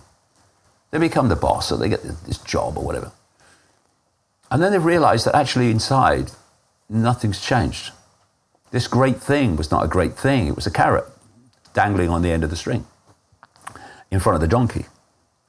And you see people as they get older in life, and they basically go, what was it all about? What was it all about? I spent all that time away from my family, and I was thinking about money, I was thinking about career and all this stuff. But what was it all about when I look back? You know, now it's kind of finished and I'm coming into retirement. What was it all about? And you realize actually it was a hoax. It was a hoax to keep you in the system, serving the system, until you become old enough. I mean, there is no fool like an old fool. If you get to 70 years of age or something and you've learned nothing, I'm 69, but if you've learned nothing, then that's pretty bloody foolish. But there are people of advanced age who have learned things, and people should be listening to them because they bloody know what they're talking about because they've experienced it. But they just get cast off then, don't they? And so once you've reached a level perhaps of wisdom where you've seen actually it was a hoax, and then they want rid of you. They want you out of it. They want you not listened to, and increasingly they don't want you here at all, hence the mass murder of old people during the COVID era. The trick is to realize it's a hoax before you go on it, and to realize that the way the system lays out your choices, and this is crucial, how it controls your perceptions of success. Most people, you see, are, because of the way that they're manipulated, are insecure. And because they're insecure, they look for external confirmation of their security. And this is why you see so many insecure people in Hollywood and in places of entertainment, you know, famous positions, because they are looking for fame to get external confirmation of to cater or pander to their insecurity. And because people are insecure, but they want to be seen as successful, because that means people think, oh, he's successful, he's got a big car and a big house, and he goes on holiday 3 times a year and all that stuff. Oh, yes, I do, don't I? You seek the symbols of success of society so that you get this external almost acknowledgement of your success. And are we saying, these symbols of success, that a big house and a big car and lots of money in the bank and 3 holidays a year and all that stuff, or a private jet even, especially if you're vehemently worried about human-caused climate change, a private jet is absolutely essential equipment. So, well, it seems to be that way anyway, from what I'm just observing, like. But is that the only symbol of success? So, Mr. Man with lots of money and a big house and a big car and a fancy wife, are you happy? Well, what's that? Success, innit? Not happiness. Are you fulfilled? Are you... do you have joy in your life? Do you have love in your life? Do you love your trophy wife who's on your arm? So people say, oh, he's got a fancy wife, isn't he? What do you think? And what it is, it's coming back to these basic things that the system and all its symbols of success seek to hide from us. That what it's about is loving each other, having joy, having happiness, having fulfillment in what we do. And you don't get that working for an insurance company chasing a bleeding quota. Mm-hmm. But you might be considered successful if you have 3 holidays a year and you've got a big house. So what I'm saying is this awakening, fundamental part of this awakening out of the 5 senses on which that nonsense operates, is to reevaluate, what is life about? What am I about? What is success? You know, I remember my daughter, Kerry, she spent some time in an African country which is extremely poor. And they got nothing. And she said, you know what struck me about being there?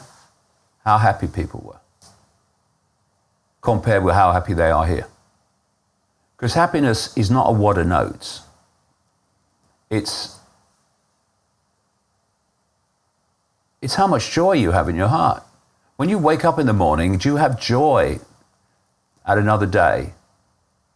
Or do you wake up in a big house with a big car, which you can drive to work in, and say, oh shit, not another day? And this is this reevaluation of moving from the system symbols of success to our symbols of success. And we can build a completely different society this way. We really can. And show that there are other ways of doing things. And that's why we need, as people have come together to make this possible for you and the team, we can show by mutual support what we can build. And we have an opportunity here.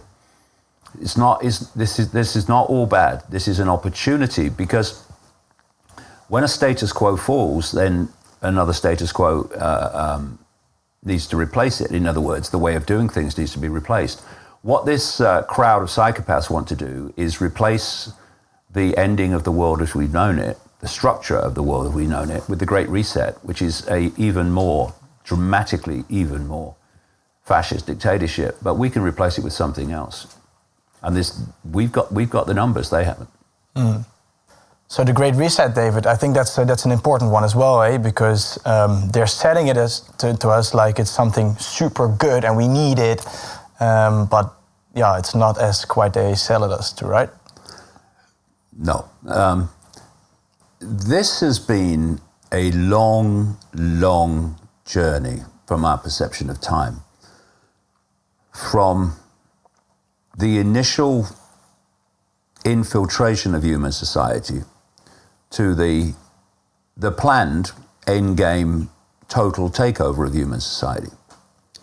So if you go back to a period when people were in tribes, the people of the tribe made the decisions that affected the tribe. There then came a big point where lots of tribes were formed together in countries. Now, a few people at the center of the country are dictating to all the former tribes. Then with the European Union, the countries were amalgamated into a union in which a few dark suit bureaucrats in Brussels are basically dictating to all the countries. And what this process is describing is a constant process of centralization of power. When there's only a few of you, and you want to control the many, you have to centralize decision making. The more diversity you have, the less control you have over it, obviously. So the idea has been to incessantly centralize power. And one of the key areas or key points when this cult began to go global, because you can chart it back to Babylon and Sumer in what is now Iraq. You chart it back to places like ancient Egypt. And then you can follow it through to become the Roman Empire. You can follow it north to become the British Empire. Wherever this cult centered itself, an empire followed.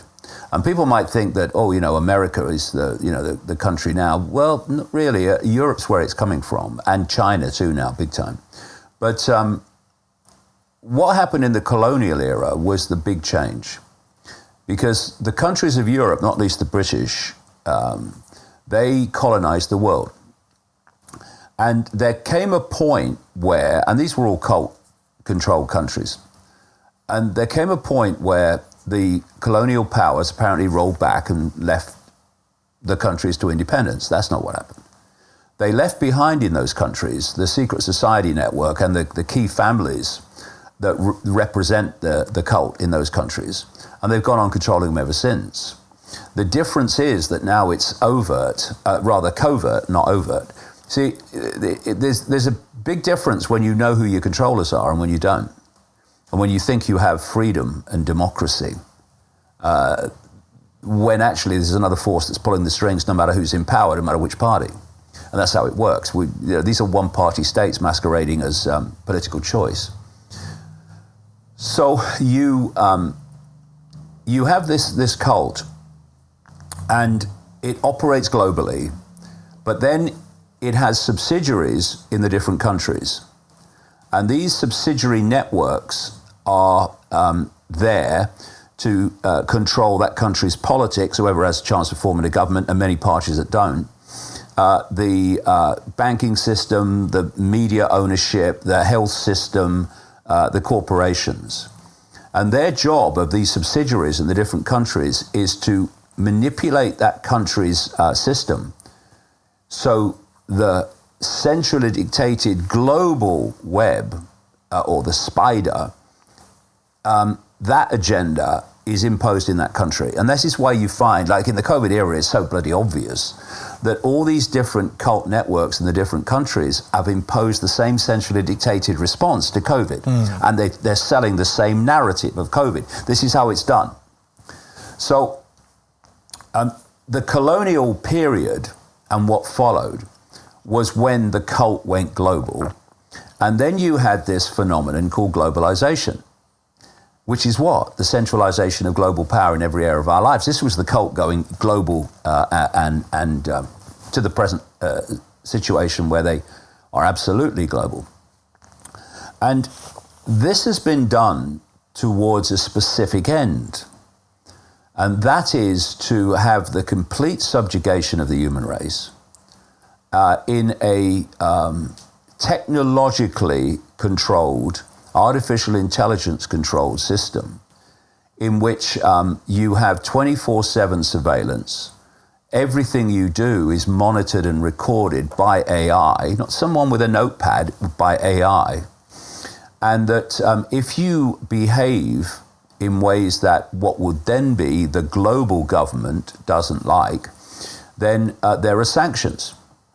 And this is what the Great Reset is. It's the transformation of global society into that system. And the way this cult works and has worked through the ages, in pursuit of this system, is to continually destroy the status quo and replace it with another status quo that's further along the road to this end. They call it creative destruction. You destroy the status quo, you put another one in place.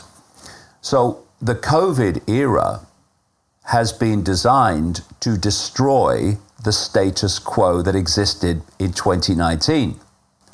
And as this system collapses, financially, massive financial collapse coming, and in terms of every other aspect of life, it's like we've got a problem. It's the phrase I came up with back in the 90s, problem, reaction, solution. We've got a problem which we've created. The public say do something, something must be done, and then we who've created the problem and blame someone else and blame COVID, now are going to offer the solutions to the problems they've created. So COVID destroys the status quo, and what's the solution? The Great Reset, which is the system that they've been planning all along to create. And so the Great Reset, and this is something that's been in my books for decades, is something that I call the Hunger Games Society. I called it the Hunger Games Society after the Hunger Games movies came out. I called it something else before, but it's the same system, the same structure. It's a global system in which you have a world government, which ultimately is not anything to do with elected politicians. They're technocrats and bureaucrats. And if you look at the COVID era, the decisions are being made by technocrats and bureaucrats. I mean, what is Silicon Valley run by, that controls basically the communication system of the world now, is run by technocrats and experts and engineers and all these people, and not elected people. This is what how the world is supposed to be. So the idea of the Hunger Games Society is that at the top, you have a tiny few people. I mean, they talk about the 1%. I'm talking the less than 1%. And if anyone's watched the Hunger Games movie series, they'll see the structure. A tiny elite dictating to a poverty-stricken, dependent population that, interestingly, was broken up into sectors and sections where each sector doesn't communicate with the other sector. So now you can see that even coming with the travel restrictions of the world.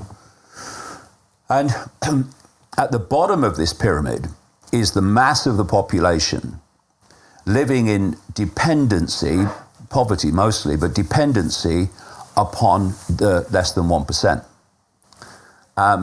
And in the middle is a police military state, the idea is to fuse the two eventually, that has the role of imposing the will of the 1%, or less than 1%, upon the population and stopping the population rebelling against the less than 1%. Now, look at what's happened since the turn of 2020, and you'll see how that society has massively been advanced. And like I say, I've been writing about this was the plan for a long time. It's massively advanced by the COVID era. First of all, if you want to create dependency of the population, and dependency equals control. You want the basics of life, you do what we say. Then that's exactly what they're doing to the non-vax now. Mm-hmm. You want to eat, do what we say. So you have this this situation before where they didn't have that dependency in massive areas of the world because people had independent businesses and people were employed at those independent businesses. It wasn't all down to vast corporations owned by the cult, like all the big cult corporations that we know. People had independent businesses and medium-sized businesses, and not the cult influenced by manipulating the financial system, and governmental policy, but they didn't control absolutely. So what they've done with lockdown, this is what lockdown's all about. No, of course it's nothing to do with health. It's about destroying independent business and destroying independent employment. Because once your business is gone and your employment's gone, you're in a state of dependency. How am I going to pay the bills? And the idea is, I've been saying this for a long time as well, is to introduce what they call a guaranteed income. And the guaranteed income would be introduced, because vast numbers of jobs are gone and independent businesses have gone through lockdown and the ongoing restrictions. But also AI is taking jobs away in vast numbers every week now. So how do you pay the bills? Well, we'll give you a guaranteed income. It will be a pittance. Oh, and by the way, there's a few strings. You will only get it if you do what you're told. And we've had a precursor of this, for instance, in Australia in recent years, where they're saying to people on state benefits, if you don't have your kids vaccinated according to the schedule the government lays out, then you're going to lose benefits. So what are they now saying around the world? They're introducing trials in different American cities now of a guaranteed income. And a guaranteed income is a straitjacket of dependency. Okay, you don't want the guaranteed income? Okay. How else are you going to pay your bills? How else are you going to eat? And the blueprint for the Great Reset, we already have. China. Mm-hmm. I was saying in books and talks and stuff way back, if you want to see what's planned for the West tomorrow, look at China today. Why? What this cult did, because the first thing to get their head around, the cult has no borders. Nations, they want rid of nations because they want a global monoculture state with all cultures as we perceive them now gone. But they don't have countries. They have sectors. They have subsidiary networks, but they don't have countries. They're for public consumption, nations. So what they did is they were behind the Mao Revolution to create a closed society as it was. It's still to a large extent closed, but a closed society for a long time, within which they could incubate a system of control based on technology that they could play out across the world. And so when you look at China today, where they have incubated and developed this very system, there are millions of cameras in every city. They are monitoring in real time.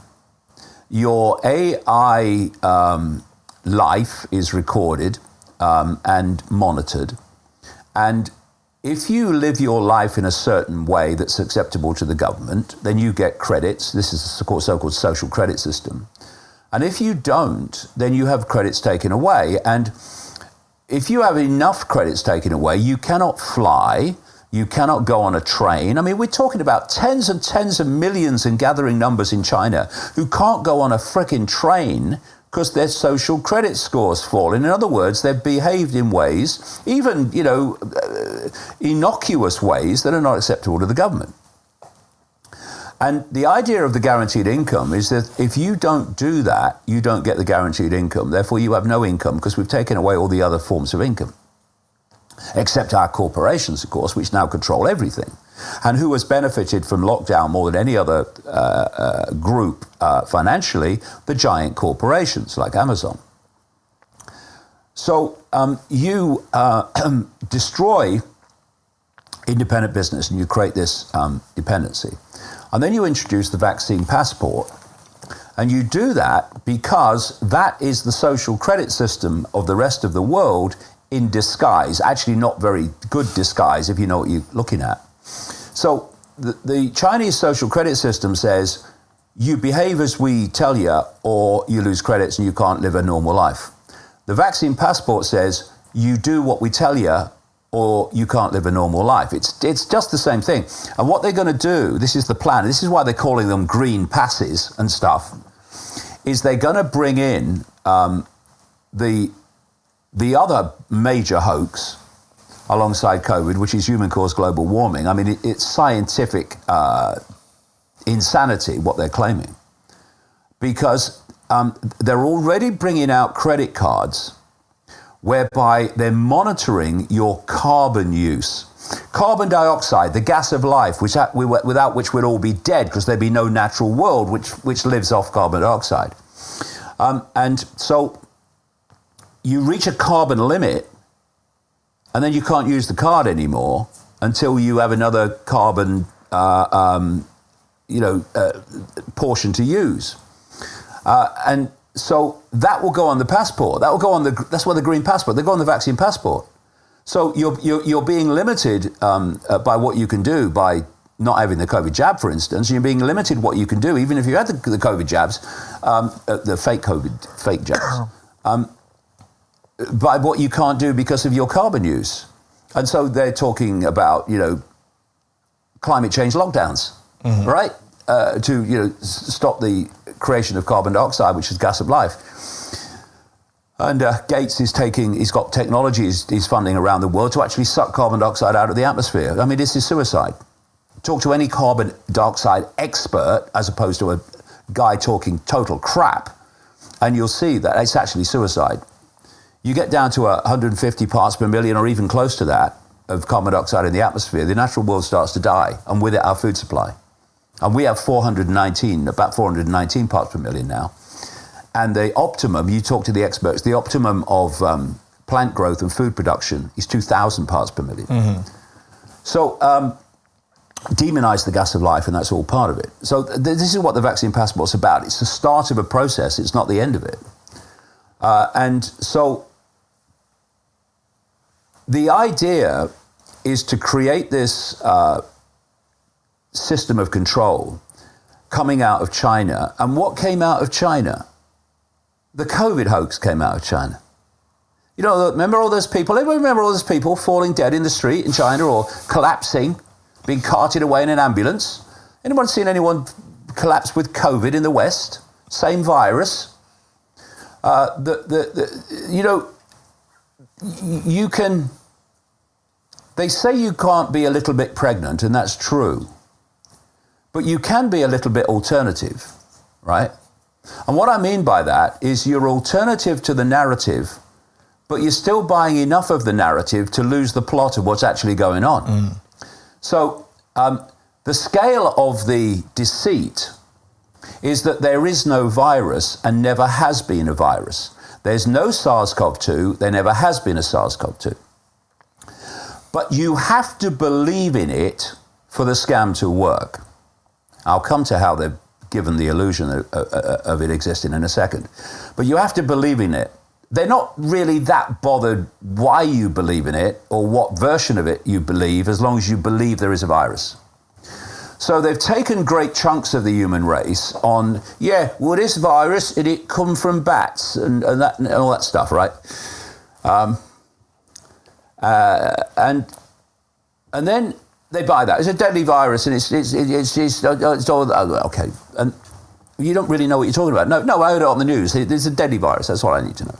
And then you've got the alternative media, even some of the mainstream media now, and there's some mainstream people, they're pushing this.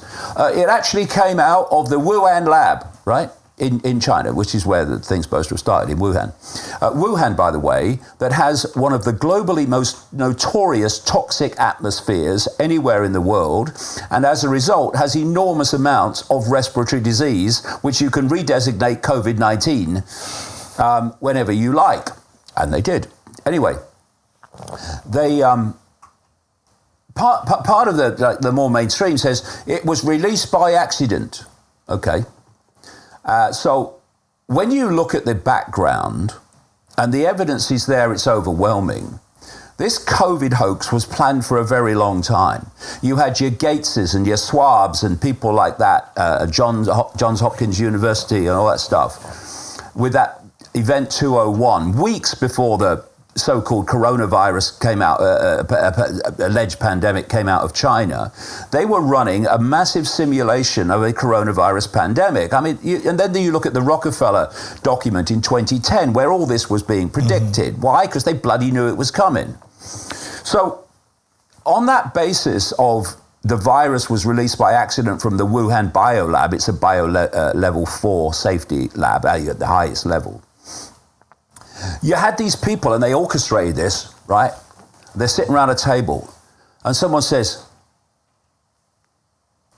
"We forgot something." What did we forget? We forgot the bloody virus, right? Okay? And so they go, "Oh, God. So what we've got to do is we've got to sit around this table, strumming our fingers until somehow, accidentally, this virus is released from somewhere. And then we can press the button on our plans. Oh, it's just been released from the Wuhan lab. Oh, thank God for that. We're away. Of course, it's nonsense. It's absolutely insane. Then you've got the alternative media view of it, which is it was released on purpose by from the Wuhan lab. So, okay, you're going to release this deadly virus, from this Wuhan lab, and you don't want anyone to know you've done it, do you? No. Oh, absolutely not. No. So where are you going to release it? Well, we thought down the street from the lab. That's what I thought that would be a good place, What? Do you think no one's going to make the connection? We want people to make the connection. Even though there's not a connection, we want them to make that connection because then they believe in the virus. Mm-hmm. And if you believe in the virus, you believe there's some kind of reaction to the virus. Once you realize there is no virus, the whole friggin' house of cards comes down. There's no need for any jabs, any social distance, any face nappies. None of it. It's all gone. And that's why they want you to believe in the virus in whichever area that you accept, or whatever version you accept, as long as you believe in the virus. And I got banned immediately by YouTube and Facebook and all these people back in early April 2020 when I crossed the Rubicon of this whole scam and said, there is no virus. And all this time later, there is not a scientific paper on planet Earth, despite numerous, endless Freedom of Information Act requests, that shows this virus exists, that it has been isolated from other genetic material and shown to exist. Or any other virus for that matter. Or any other virus for that matter, yeah. I mean, you go into how they claim to show that viruses exist and cause disease. It is a joke. So anyway, I go into this in a new book called Perceptions of a Renegade Mind, this whole thing about viruses and SARS-CoV-2 and how it came about and how they scammed it. So, and I'll tell you something else before we move on. I've studied the psychology of these people over this last 30 years. And you know what they are? They are deeply insecure. They're deeply insecure. They're deeply insecure on one level because they know that if they're found out, it's over. Because the human race is numbered in billions, and they're literally at the core of the core of the core of the cult. You get them into a single room. So only by deceit can they prosper, and if the deceit is not only exposed but accepted by enough people to see it, then it's over. So they're in a constant state of insecurity, and if they were, for instance, involved in a football match, they would not be. It would not be enough for them to control one team, because you can influence the game, but you can't decide the result before the game starts. This is how they operate. Everything they operate, they want to control all sides. So if they were involved in football, they want to control both sides and the referee. So before there was a ball kicked, the score was no. Then they feel a bit more secure then. They can't stand states of flux and uncallable outcomes. They can't. It's part of their psyche. So I saw immediately the idea that they would release a pathogen which they would immediately lose control of. It's absolutely unthinkable that they would do that. It would drive them insane. They want to control everything. So what have they done? They've given the illusion of a virus so they have control of the real bioweapon, which is the jab. They can decide who gets it and who doesn't. And they have control of that. With a pathogen that was actually circulating, they wouldn't have control of that.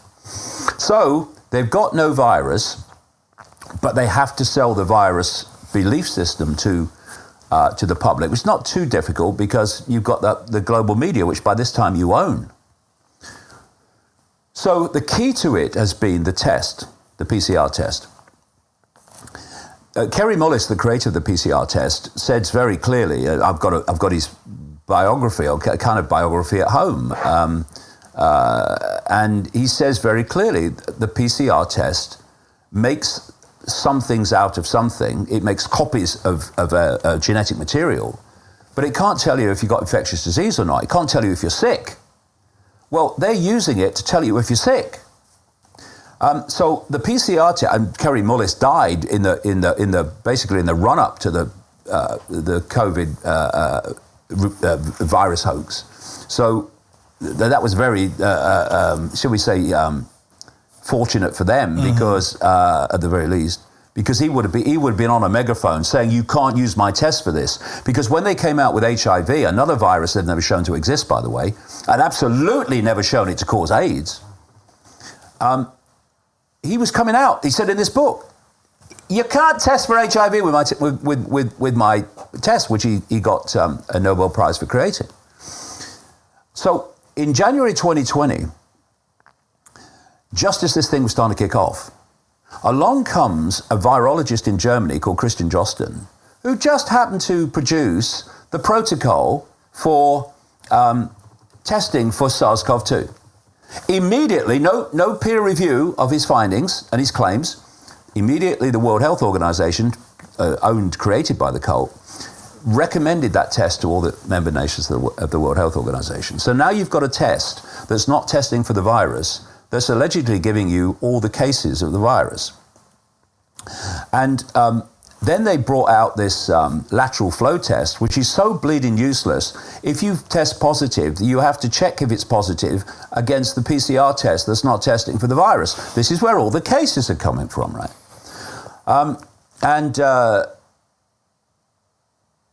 So then Christian Drosten has to admit that he created the protocol for testing for the virus without having any of the so-called natural virus. He was doing it from a computer program. And, you can see on the internet, the chief epidemiologist of the Chinese equivalent of the CDC saying the issue is the virus was never isolated. In other words, they've never shown it to exist in a natural state. So then the FDA comes out with a document more recently which says that they have sanctioned 59 versions of the PCR test, and every single one of them is from a computer code of the virus. And this is why they can't produce any paper that shows that the natural virus has ever been shown to exist. They created it on a computer. It's called in silicon computer. That's where it's come from. They just created a code. And so there's your cases coming from a test not testing for the virus. And then they come out with this extraordinary, hello, where they say anyone that tests positive with a test not testing for the virus and dies of any other cause within 28 days, COVID-19 goes on the death certificate. So we have a coroner in America who points out that a fifth of their COVID deaths have come from people with gunshot wounds and falling off a bloody motorbike or something.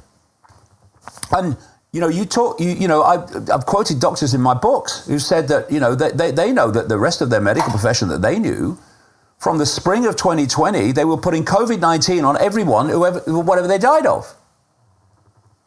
And so there's your deaths. And so suddenly when this is pointed out, they stop saying died of from COVID, and they start saying, well, died with COVID. Well, you may say they died with COVID. In other words, they tested positive for a test not testing for the virus, having died of something else. But on your death numbers, globally and nationally, that becomes a death from COVID. Oh, look, we're passing these millions. No, you're not passing these millions of deaths. No, you're not passing these millions and whatever of cases. It's all fake. And I mean, not a little bit fake, this bit's fake, that bit's fake, but that's all. No, it's all fake. And that's when the penny drops. When that penny drops, you see none of it is justified. None of it. It's a massive hoax. But then they had a problem because they couldn't generate. And by the way, I had a long email sent to me, written by a medical scientist in America, still working in medical science in America, in March of 2020, explaining how they were going to do it. He said, "This is what they're going to do. They're going to get the test with a PCR test, which is absolutely invalid to use. And what they're then going to do is they're going to get the worst of the flu people, and they're going to call that COVID-19. And because they get the worst of the people with flu, they're getting those that are dying from flu. They're now calling it COVID-19, so it seems that COVID-19 is more dangerous than the flu. When all they've taken is the most extreme flu cases who are going to die from it and calling it COVID-19. So there's another question. There's another question. I've got to get me boost. Another question for you. Where did flu go? Where has flu gone since the COVID era began? It's disappeared worldwide. Worldwide. The answer, it hasn't disappeared. It's been called COVID-19. And this is how it works.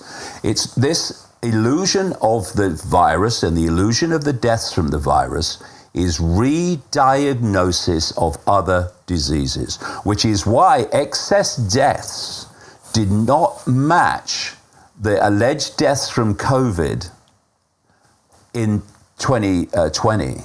And the excess deaths only really started going through the roof, as they are now, when the jab was played out, because that's the real bioweapon that's killing and maiming enormous numbers of people. So then the problem they have, like I say, or had, is that they weren't getting enough deaths to really frighten the population. So they needed a lot of people to die very quickly in the spring of 2020.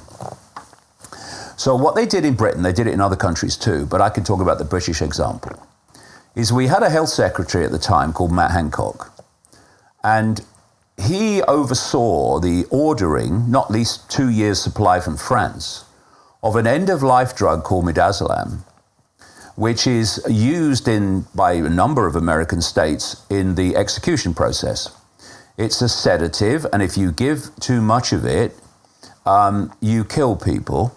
And I've seen documented evidence, we've done a documentary about it on Iconic, I've seen documented evidence given to me that shows that the levels of midazolam that were given to people were lethal and would have been known to be lethal.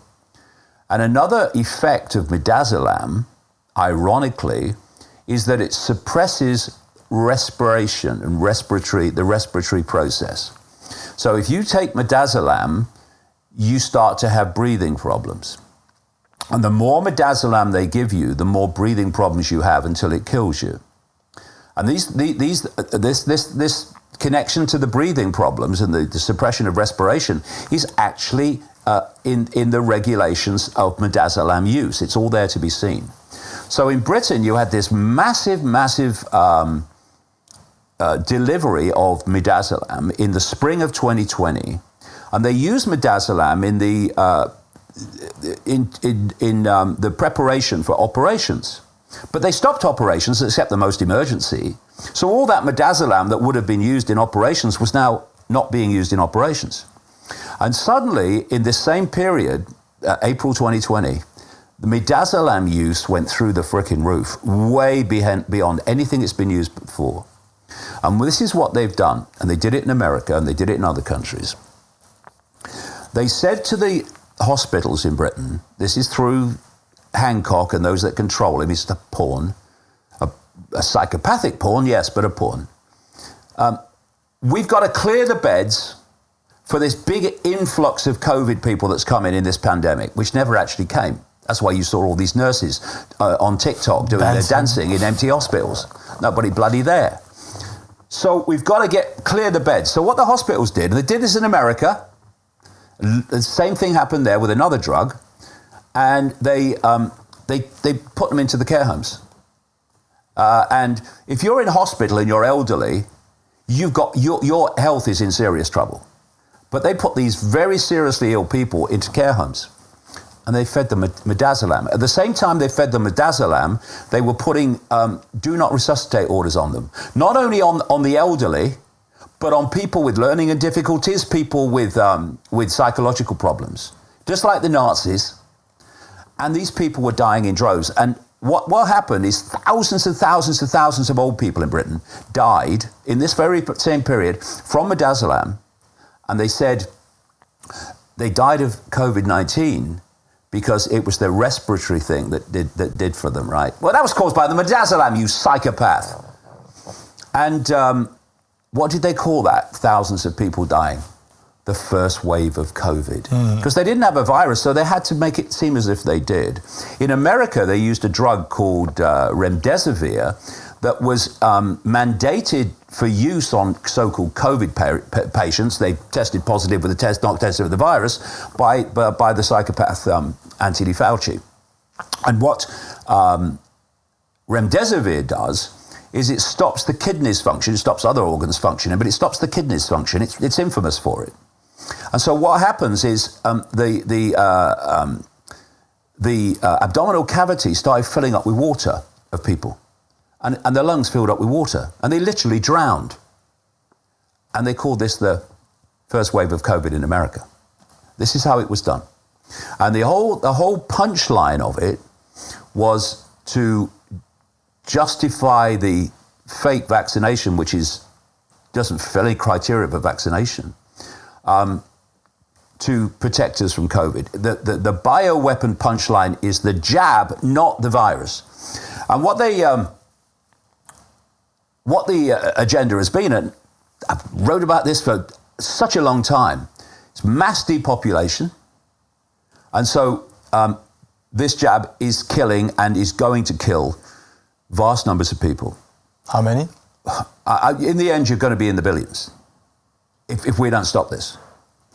And for those that survive, it's going to transform them genetically into a much more synthetic state, which is part of the process of connecting the human race to artificial intelligence and absorbing the human consciousness into cyberspace and assimilate consciousness into, shall we say, another form of consciousness, which is behind what's actually happening. It's an assimilation of consciousness. And so you have this content of these fake jabs, which is, and doctors and scientists worth the title have looked at these vials now and they've found what's in them. And it's synthetic genetic material. This is what this mRNA is. It's synthetic genetic material designed to change human DNA. And that's massive because DNA is a receiver transmitter of information. Cutting edge of science knows this. There's been some great work by Russian scientists on this. And so what you are receiving and transmitting in terms of information, insight, going back, the way you're interacting with the field of possibility and probability, is very much influenced by the frequency your DNA is operating on. So if you can change the nature of the DNA, you change the frequency that you're transmitting and receiving on, you can suppress consciousness that way, or you can suppress awareness that way. And anyway, so they're also putting in there this stuff, graphene, which is nano material that is incredibly toxic and destructive. And as people have pointed out, can cut the body to shreds. And so you have, for some people, an immediate response. They just die. That's why, look at all these footballers and sports people who have just died on well in ratio, massively in ratio more than you've ever seen before. Because this is the effect of the jab. And all this is being suppressed by the mainstream media, but phenomenal numbers of people have already died, of all ages. And what's interesting, again, is as they go down the ages of this jab, the excess deaths within the age group suddenly grow compared with previous years. They're dying from the jab. So if they gave everyone the bad stuff, and just every vial was the same, then so many people would die so fast that people who hadn't been jabbed would never have it. And this would have stopped ages ago because so many people would be dead. So what they've done, and again, this has been shown by people who've looked in the vials, is a very considerable ratio of these fake vaccines are actually just a saline solution. Neutral, no problem. It's not going to affect the body in any way, shape or form. When you see these politicians, these famous bloody people and these celebrities having their jab, oh, look, I've had my jab, I'm not frightened of it. Yeah, because you're getting a saline solution, you prat. But the idea is that you may have the first jab, you may get the saline. There's a very good chance, I think, you'll get the saline. You may have the second jab. Maybe the saline again, not such good statistical chance. You have the third one.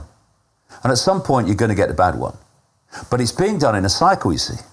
So you've not got this massive, unsuppressible level of death. You're building it up until, once you've had a bad, and there ain't a lot you can do, really.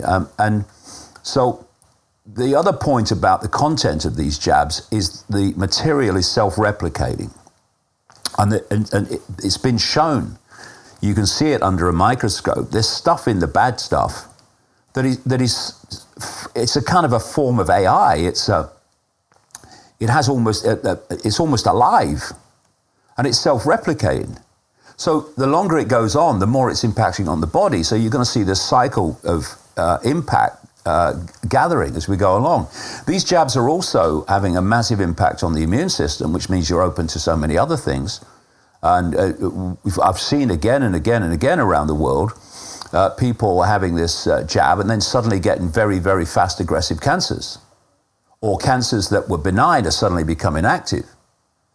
So this is operating on many, many, many different levels. And so now suddenly, because it's about mass depopulation and genetically transforming the rest, you can see why, even if you believe in this fake virus, with its 99 point whatever % survival rate, they want to fake vaccinate every man, woman, and child on the planet, and why they are demonizing and excluding from society those that won't have it, because they want everybody. And there's another very important aspect to this demonization of those that could see it and won't have it. That decision, have it or not have it, is a fundamental confirmation of where you're at perceptually. Because not having it says, I think for myself and I act upon what I've concluded. So I've thought for myself, I've not just had it without question, I've thought for myself, I've looked at it and I've thought, no way I'm having that. So not having the jab says perceptually you're a problem to this cult, because you think for yourself and you're prepared to stand for what you conclude. This is why they're targeting people in the military, in the police, in the health service, in all the institutions, and saying, you must have this jab. I mean, they want them to have it because they want them to have the consequences. But this is another key reason. You must have this jab or we're going to fire you. And you know, people need to appreciate this cult is run by a level of evil that's almost unimaginable. Therefore, they don't give a damn about you is the understatement of eternity. So when people say, what are they doing? They're sacking all these nurses and all these doctors and all these police and all these military. It's got to create chaos. They want bloody chaos. Their focus is not the avoidance of chaos, it's what they want, because chaos is one of the easiest manipulatable situations you can have. Order out of chaos. That's the motto of the 33rd degree of Freemasonry. Ordo ab chaos, order out of chaos. Create the chaos and then offer the order, your order, the great reset, out of the chaos you've created. Creative destruction, as I said earlier. So, they don't want the American military to have people in it who are prepared to think for themselves and act upon it. They want psychopaths, and they want people who will just do what they're told without question, like turning guns on the American population. They don't want people in the medical profession who are going to push back on this. So people are not having the jab. They're the aware ones that can see something's not right here, and they're pushing back on it. Well, you might do it to them, but you're not doing it to me. I can see what's going on. They want rid of them. And this is what's happening. They're excluding from the institutions those whose decision not to have the jab shows where they're at perceptually. They want rid of them. And that's why we're being demonized. Mm-hmm. And that's why we need to mutually support each other and build a different society. Mm-hmm. And also about the vaccines, because now we have like COVID and everything, but the side effects of the vaccines are exactly the same as the Omicron variant, right? So they're trying to pin all the deaths on the vaccines on the Omicron variant. Well, the Omicron is an anagram of moronic, right? Which is so appropriate. The idea that there is an Omicron variant is moronic. Simple as that. This has been explained to me by those who've researched, doctors who've researched the background to this non-existent virus and how it's actually a computer creation. When you try to repeat and replicate the original code on a computer, you very rarely can do it. The code's slightly different when you try to replicate it. When it's slightly different, it's just a frickin' computer code, not a virus. They call the different one a variant. It's a variant of a computer code. That's all it is. And if you can't test for the original fake virus, how can you, in hours it seems, suddenly start testing for the moronic variant? How can you? You can't. They're making it up. They make it up. And the point being is this, and you know, if people come back at me, I do understand why, and they say, you're saying everyone's in on it. No. Look at how these societies and organizations are structured. They're pyramids. So, the World Health Organization says this is the narrative, and it says this is the variant, or this is the virus, or whatever. And in the different member states of the World Health Organization, which is virtually every country in the world, there's a hierarchical health pyramid with the people at the top connected to the World Health Organization. So the World Health Organization narrative comes into country A, and the top of its health hierarchy dictates to that hierarchy what they must believe, the protocols they must use to treat, and to how the whole thing is going to work. So there's an Omicron variant because I'm moronic and it's horrible, right? That comes from the World Health Organization, or it comes from some spider-related operation. And so it goes into the top of the pyramids in each of the health pyramids in each of the countries. And what comes down from the top of the hierarchy, this is a variant. It's potentially very much more transmissible, and it's potentially the worst one we've ever had. And we must have more boosters because, you know, we might need new vaccines, which have been sitting there all along, to treat this variant, but have your booster of the previous fake vaccine anyway. You know, I mean, it's like crazy. And so what happens is the rest of the medical pyramid, doctors, administrators, nurses, they do what they're bloody told. And they believe what they're told, most of them, because their career's over if they don't believe it or at least don't do it. Which is why you've had so many doctors and nurses fired all over the world for questioning the narrative. And that's why they want all these non-jabbed nurses and medical people out, so that pushback doesn't happen anymore. And so it's hierarchical. People just do what they're told without question. And, you know, we have to reevaluate the dynamic between the public and the medical profession and doctors and nurses, you know. There are some very, very good doctors. There are very, very good nurses. But there's also a goodly, far more than we thought, having witnessed the COVID era, of complete morons and psychopaths in the medical profession. I mean, I've met doctors galore I wouldn't let diagnose ingrowing toenails, honestly. And they're making life and death decisions. But what life and death decisions are they? The decisions the hierarchical structure is telling them to make. So in America, at the top of that medical pyramid, Fauci says, use remdesivir. That's what you must use to treat COVID patients.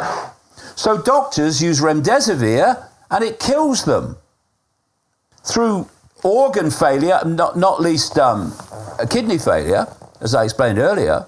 And then COVID-19 goes on the death certificate. Not remdesivir that actually killed them. And this is how it works. And, you know, actually, it's worth mentioning here, this is how the whole structure works, and how, not just in these pyramids, but in the global pyramid and the national pyramid. This is how a few control the many. It's so simple. You have a pyramid, a hierarchical pyramid. The top of the pyramid, you've got the inner core of the cult, the spider. And it imposes its will and its agenda on the level below them in the pyramid. That level then acquiesces to that imposition and imposes it on the level below. And that level acquiesces to that imposition and imposes it on the level below. And very soon after you come down from that pyramid peak, you're meeting levels of the hierarchy that have no idea there is a cult. No idea there is even an agenda of the cult. But what they're doing is, oh, it's come from on high. Oh, I don't know, we better do it. And so it comes down the pyramid. Imposition, acquiescence, imposition, acquiescence. And eventually you come to the mass of the population symbolically at the bottom of the pyramid. Now, if the mass of the population acquiesce to that level of the hierarchy that's imposing on them, i.e. governments, law enforcement and such like, a circuit is completed between the inner core of the cult at the top of the pyramid and the general population that actually has allowed that inner core, which you would get in a single room if you go to the core of the core, to impose its will on the entirety of the human population. And it's only been able to be done through imposition, acquiescence, imposition, acquiescence. So how do you break the circuit? You stop acquiescing. You stop doing what hierarchies tell you or perceived authority tells you until you are quite happy that what they're telling you has validity and should be done because the evidence can be shown that is the case. Until that evidence is produced, you do not do it. I mean, you break the circuit. So they come out of the parliament in Amsterdam or The Hague. They come out of the parliament in London. They come out of the Congress or the White House, let's say, in America. And they say, we've had a meeting and this is what's going to happen. Okay. So the population in enough numbers says, we're not doing that. We're not doing that. No way we're doing that. Well, you've got to put masks on your kids. No bloody way. Mask on your face. You're having a laugh. No way. You have the jab. No way. So suddenly, where's the power? If enough people say no, then suddenly where the power is can be seen. Mm-hmm. It's with the people. It's with the numbers. It's pure mathematics. So when they come out of these parliaments, Rutter or ever it is, and they say, we've had a discussion, this is what's going to happen. The power to impose that is not their power. The power to impose that is the acquiescence of the population, which is actually, through acquiescence, a transfer of the people's power to authority. And when that's recycled back, people think authority has power. No. You can see that authority imposing upon the population. What they don't realize is that power started with the population when it acquiesced to authority. Mm-hmm. So authority has no power. That's the penny drop. Mm. You cannot control getting on for 8 billion people when, if you add together all the people in the know, all the administrators and gophers of people in the know, all the police, all the law enforcement, all the military, and then you put that against the global population, it's a joke. There's no way that should be able to impose its will upon that. But it does, because that acquiesces to that. And that's, you look through human history, all of it, you find the same dynamic. Mm. The few control the many. Yeah. Why? Because the many acquiesce to the few. You know, people say, oh, what can we do? Well, get me a calculator and I'll show you what you can do, right? What's the global population again? Oh, thank you. Now let's take this away from that. Oh, what are you left with? Well, virtually the entirety of the global population, if you take that. Well, yes, exactly. It's staring us in the face. But there are people who can't see because they're programmed. And there are people who can see a bit.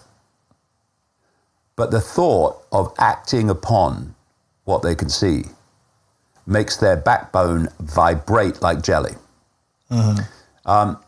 And, you know, I've called my latest book Perceptions of a Renegade Mind, because there is a massive difference between a renegade mind and a critically thinking mind. A critically thinking mind can look and see what's happening, but it won't necessarily stop cooperating with what's happening, because it might be having a wobble, and it might say, oh yeah, but what are the consequences for me of doing what I know to be right? Whereas a renegade mind is a critically thinking mind, because it will look at what's happening and get off the postage stamp. But then it will say, and I'm not cooperating with it either. I'm not cooperating. I've seen what's going on. I'm not cooperating with it. And so it's renegade minds, actually renegade hearts, that are going to bring this to an end. Because if you look at how tyranny comes in, tyranny is never introduced by the tyrants. Tyranny, fascism, communism is never imposed by the tyrants involved, because there's never enough of them. Tyrannies come in by the population acquiescing to the tyrants. That's how it happens. So that's it. It's people that just do what they're told, plus people that can see it but still do what they're told because they're frightened of not doing so. They are the creators and the facilitators of tyranny in all its forms throughout human history. And every tyranny is brought down by those who will not acquiesce, by those who have something that is at the very foundation of how we're going to bring this down. Self-respect. Self-respect has brought down every tyranny in history, because it's self-respect that says, not doing it. No. And you can threaten me with anything you want. My self-respect is not for sale, and it's not in your gift. My self-respect is unmovable. And it's self-respect that says, no, not doing it. Wear a face nappy. You can't go in a shop without a face nappy. That's what we've decided. Oh, okay. And then you've got the other group. You don't want to do it, but I mean, we better do it. And then there's this group with the self-respect. Wear a face nappy. Piss off. Don't be so ridiculous, you moron. You want me to wear a face nappy where the holes are bigger than viral particles, even if there was a virus? Well, if I do that, I'm a bigger moron than you. No, my self-respect won't allow it. And so it's self-respect that's brought down every tyranny, because they're the people that start the process that brings the tyranny down. The others might follow on when they see the way the thing's going and the tyranny's coming down. Oh yeah, oh cheer, yeah, oh yeah. Well, we brought the tyranny down. No, you didn't. You chased on after those with self-respect that brought the bloody tyranny down. You created the tyranny. Oh yes, sure, put me mask on. And this is why we come down to what we talked about earlier. It's all about perception.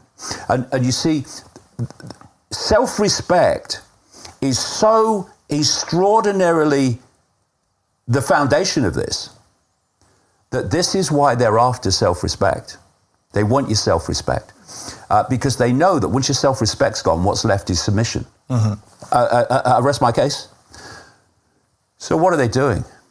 I mean, there's always been morons in power. It's like a magnet, it attracts them. And the cult wants morons in power because the morons will do whatever the cult wants them to do. But if you notice now, it's like sports people collapsing on the pitch. There's more morons in power than there ever has been, right, in the COVID era. You look at whether it's Biden, whether it's Macron, whether it's Johnson, whether it's Trudeau in Canada. Have you seen him? Rutte, the people like Daniel Andrews in Victoria in Australia. And how many medical officers have you seen with a brain cell on active duty? I mean, I haven't. And then you see, this is Professor so-and-so, he's an expert. And my heart sinks. Because in the COVID era, when everyone's introduced as a professor and an expert, complete frickin' bollocks is about to spew forth from their mouth, right? So there's morons all over the system. And what are they telling you to do? Moronic things. Mm-hmm. They're telling you to... it's funny. It's funny when you look at it. A whole global population is doing what morons tell them. Take me home, mother. It's mad down here. So they're telling you to do moronic things. Put a face nappy on that won't protect you from anything. And it certainly won't protect you from a virus that doesn't exist, because it doesn't need to. Social distance, put them on your kids. I've watched people, big guys, who physically would be, very active, but morally they're like little children.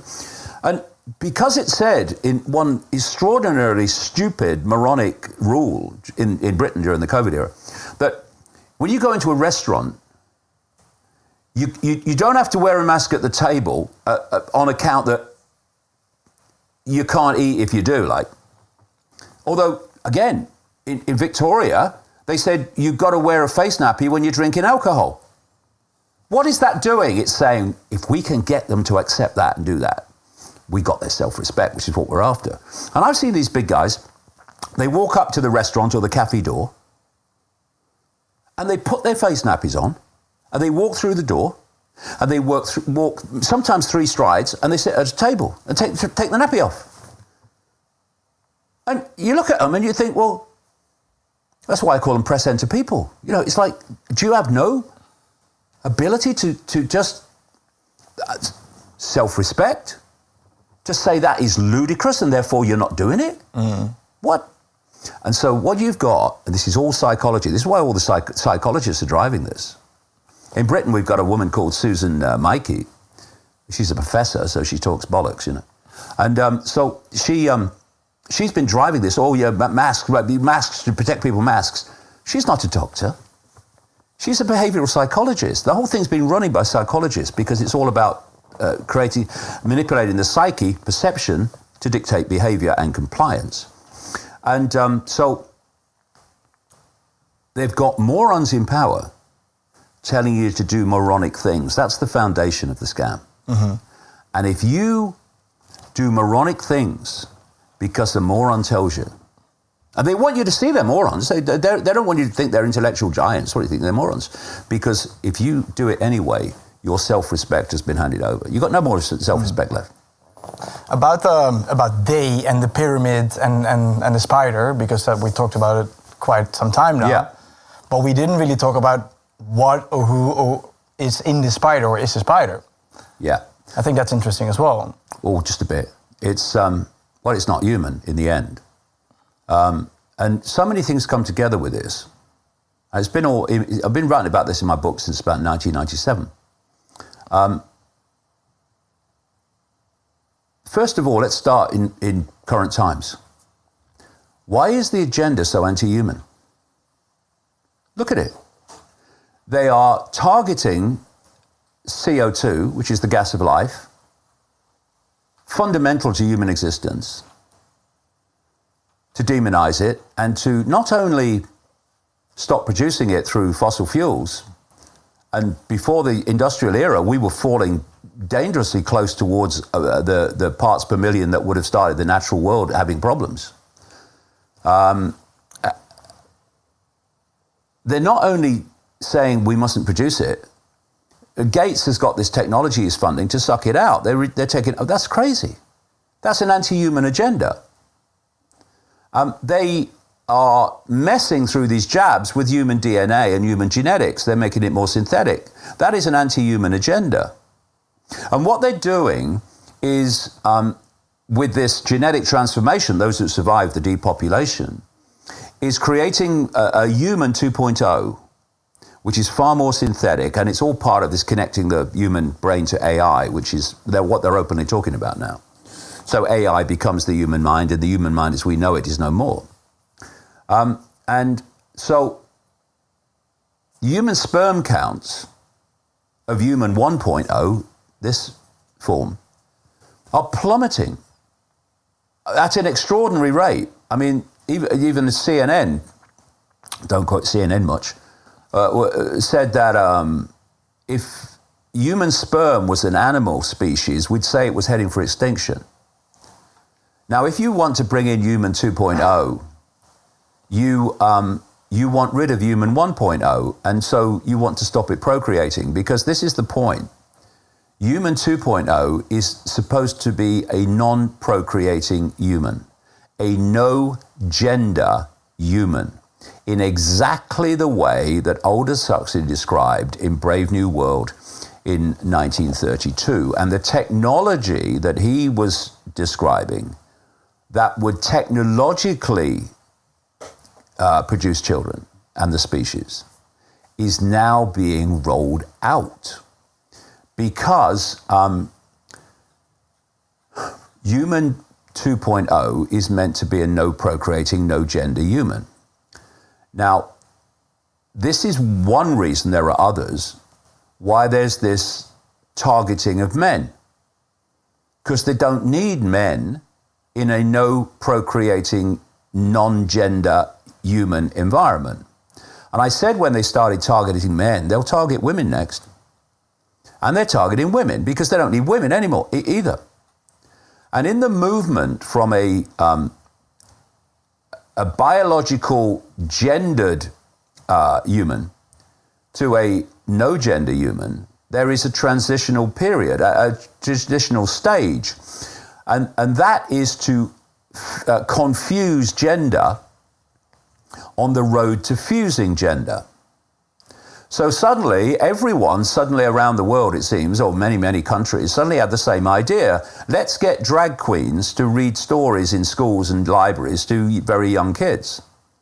Because the idea is to confuse their perception of gender. Because what is happening is a fusion of gender, not to a transgender human. The transgender and the transgender activist just being used. One or two of the real insiders will know what's going on. Most of them won't. They think it's all about transgender. It's not about transgender at all. They couldn't give a shit about transgender.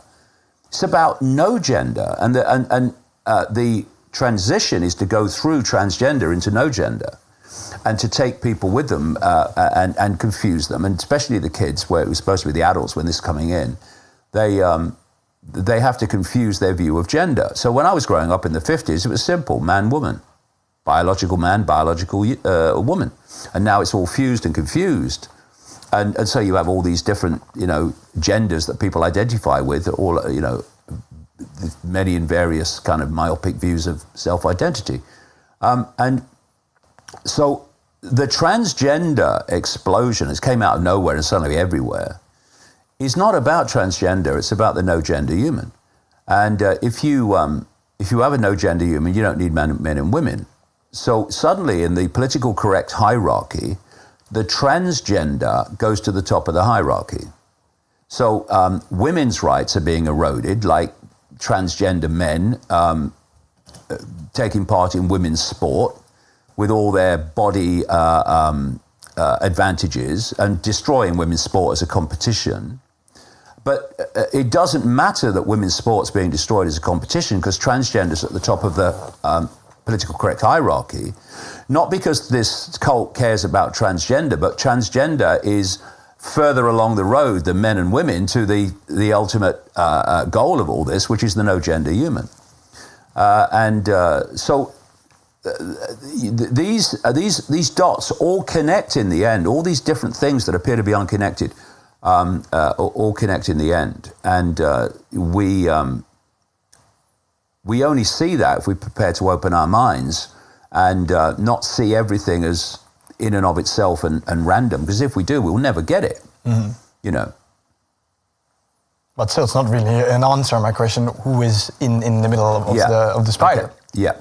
So we have this program of transforming humans, and so what's that? It's anti-human. And everywhere you look, changing the atmosphere, all the poison in the food, all the poison in the water, poison in drink, it's all anti-human. And I could list other things that are anti-human. So the question then becomes, why is it anti-human? And wouldn't it explain why, if ultimately behind everything else is a non-human force that has been in the process all this time of infiltrating and taking over human society, and therefore what we call the planet, for itself? And why would they want to change the atmosphere?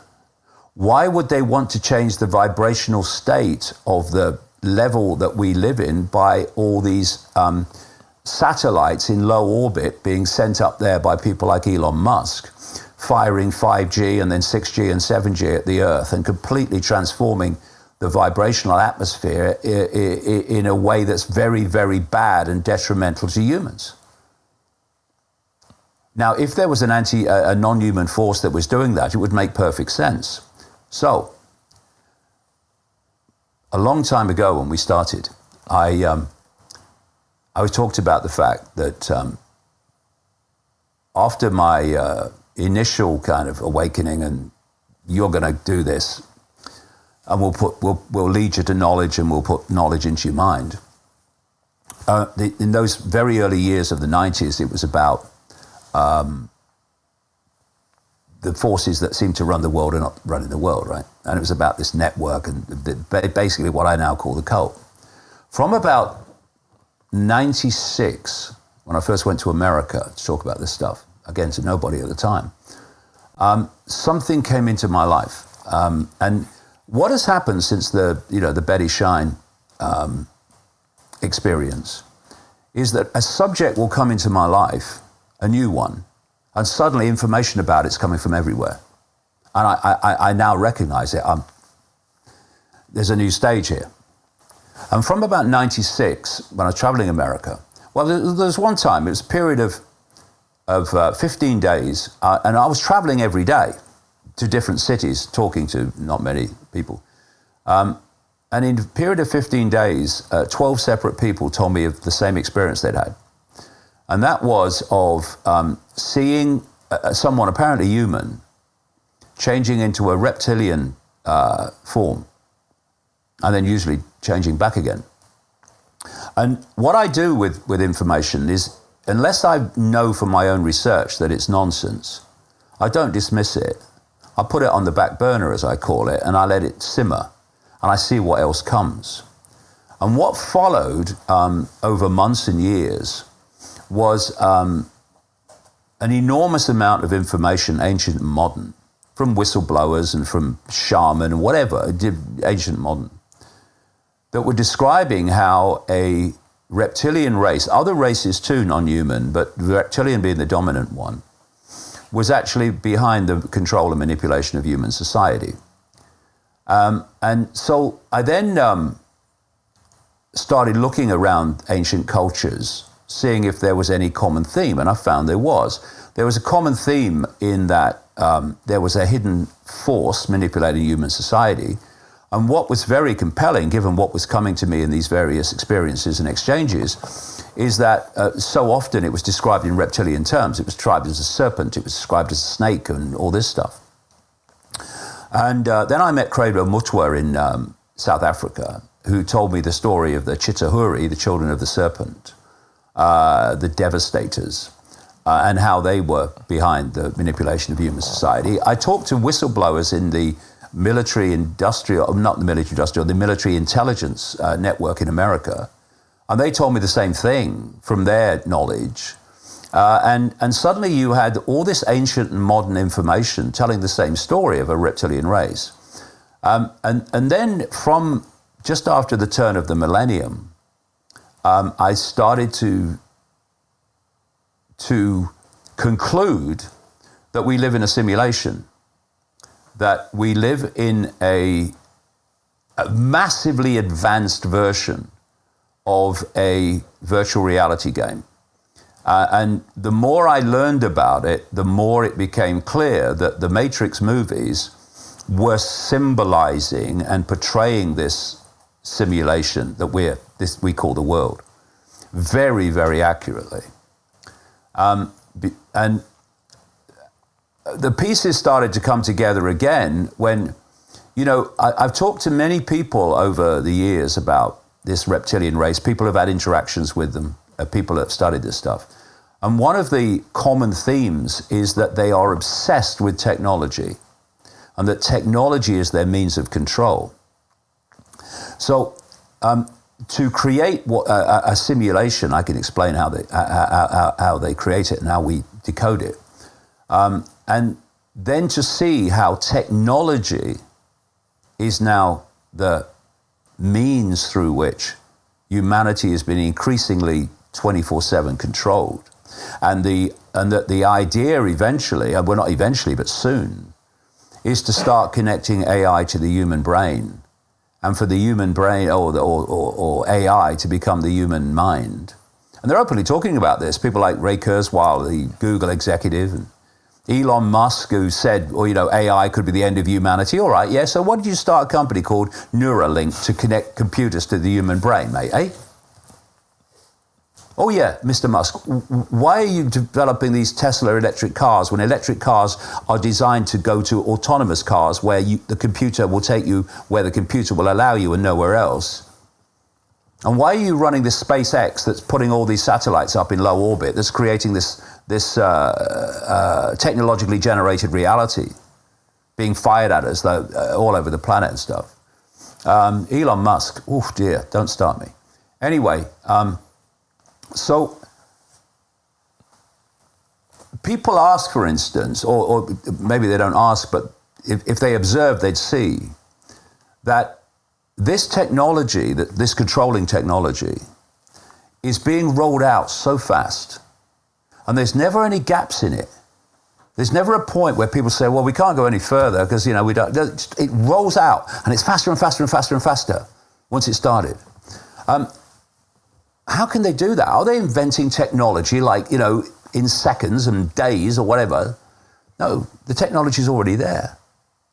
This reptilian race has had this technology while humans were knocking rocks together.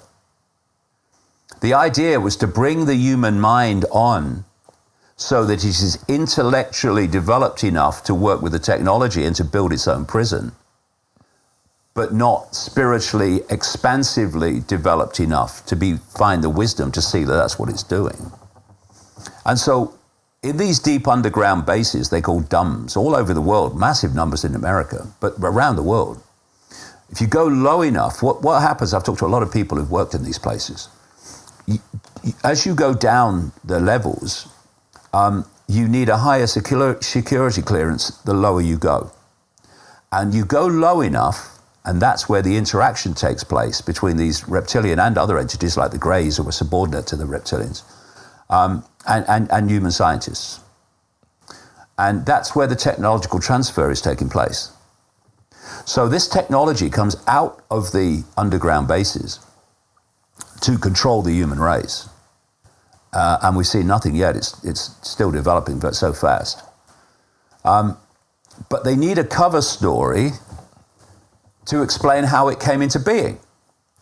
So they have front men and front women who front up for companies that are supposed to be in and of themselves bringing certain different parts of this technological prison into the public arena, like Bill Gates and people like that.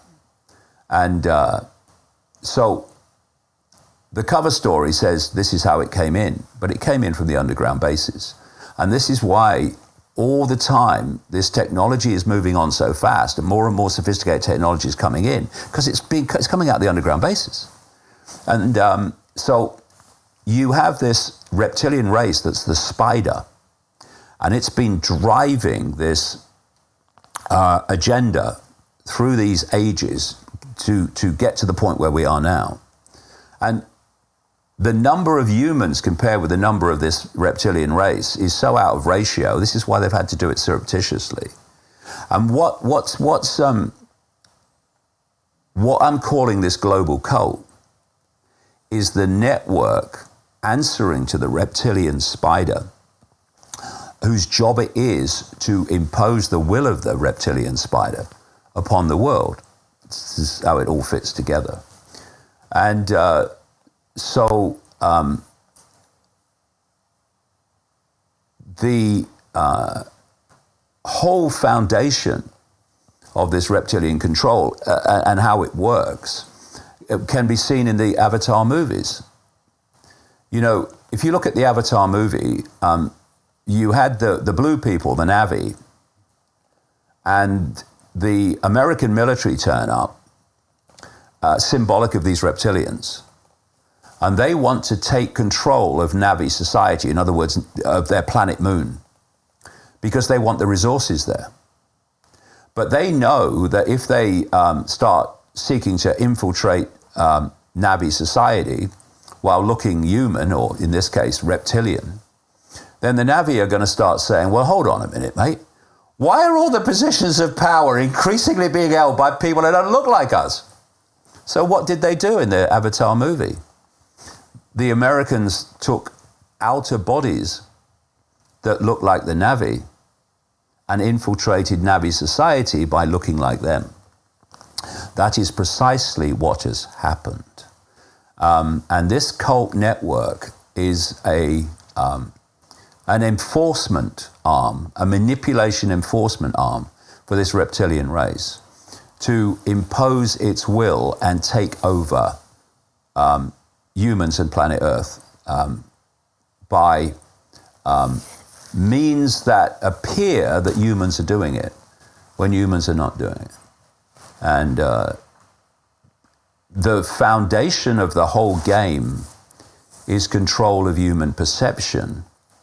And this simulation is the fundamental foundation of that control of perception. Because we think we're living in a world. We think when we look through our eyes that we're seeing all there is to see in the space we're looking at. We're not. We are, in the equivalence, we are walking around with virtual reality headsets on. According to mainstream science, the electromagnetic spectrum is 0.005% of what exists in what they call the universe. But visible light, which is the only frequency band that we can see, everything we see is within the band of visible light, within the electromagnetic spectrum. Visible light is a smear of the 0.005%. So while we look through our eyes and we see what there is to see in the space, we're actually looking at a tiny band of frequency, which is so tiny it's laughable, and I say very profoundly, that's not an accident. If you want to take over perception and control perception, therefore control society, you don't want people with a wide visual perception. Because if you had a wider visual perception, you would see these reptilians, which operate in frequency alcove, shall we say, just outside of what humans can see. And that's why, if the reptilians are here, why can't we see them? Well, when you're on Channel 1 TV, why can't you see Channel 2? Well, it's because I'm on the frequency of Channel 1, exactly. They're on a different frequency, therefore we can't see them. What we see is what we call the human world, which through the five senses is such a narrow band of frequency. So humans are basically blind in what we can see. We see such a narrow band of frequency. And so how does this simulation work? It works in exactly the same way as a virtual reality game. The brain is not the source of consciousness. It is a decoder of information. It's a processor of information. And whatever information you give it within a frequency that it can process, it will process that information. So you're sitting here and you see a room, and the brain is processing that information in a way I'll come to. So now you put a virtual reality headset on. And what's happened is the information from the room has been overwhelmingly overridden in terms of your brain's focus by the information coming from the headset. So what do you see? You see and decode the information coming from the headset. So someone's sitting in a room and suddenly they're thrashing about as if what they're experiencing in the game is real. The way the body-brain works is just like the headset symbolically. I'm not really symbolically, it's very close to being accurate.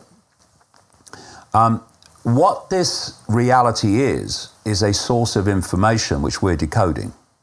And if you look at the Matrix movies, they didn't go into the Matrix physically. Actually, there is no physical, if the truth be told. They went into it with a probe into the back of the head. And what's that called? The reptilian brain. That's what it's called, where that probe went in. And the brain starts processing information coming through that connection. And that information is of the matrix, which is not a physical entity, which is why this is not physical if you look at quantum physics. It's an information source. And the brain then starts decoding this information source, and suddenly it thinks that it's in a world. And this is the simulation.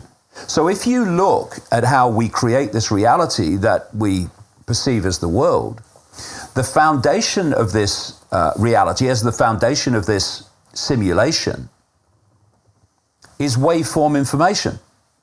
Look at the five senses. What is it? What are they all doing?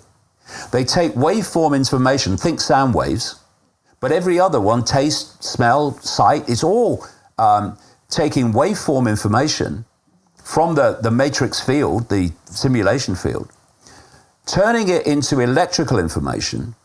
This electrical information is then fed to the brain, and different parts of the brain specialize in decoding the different senses, and they turn that electrical information into digital holographic information.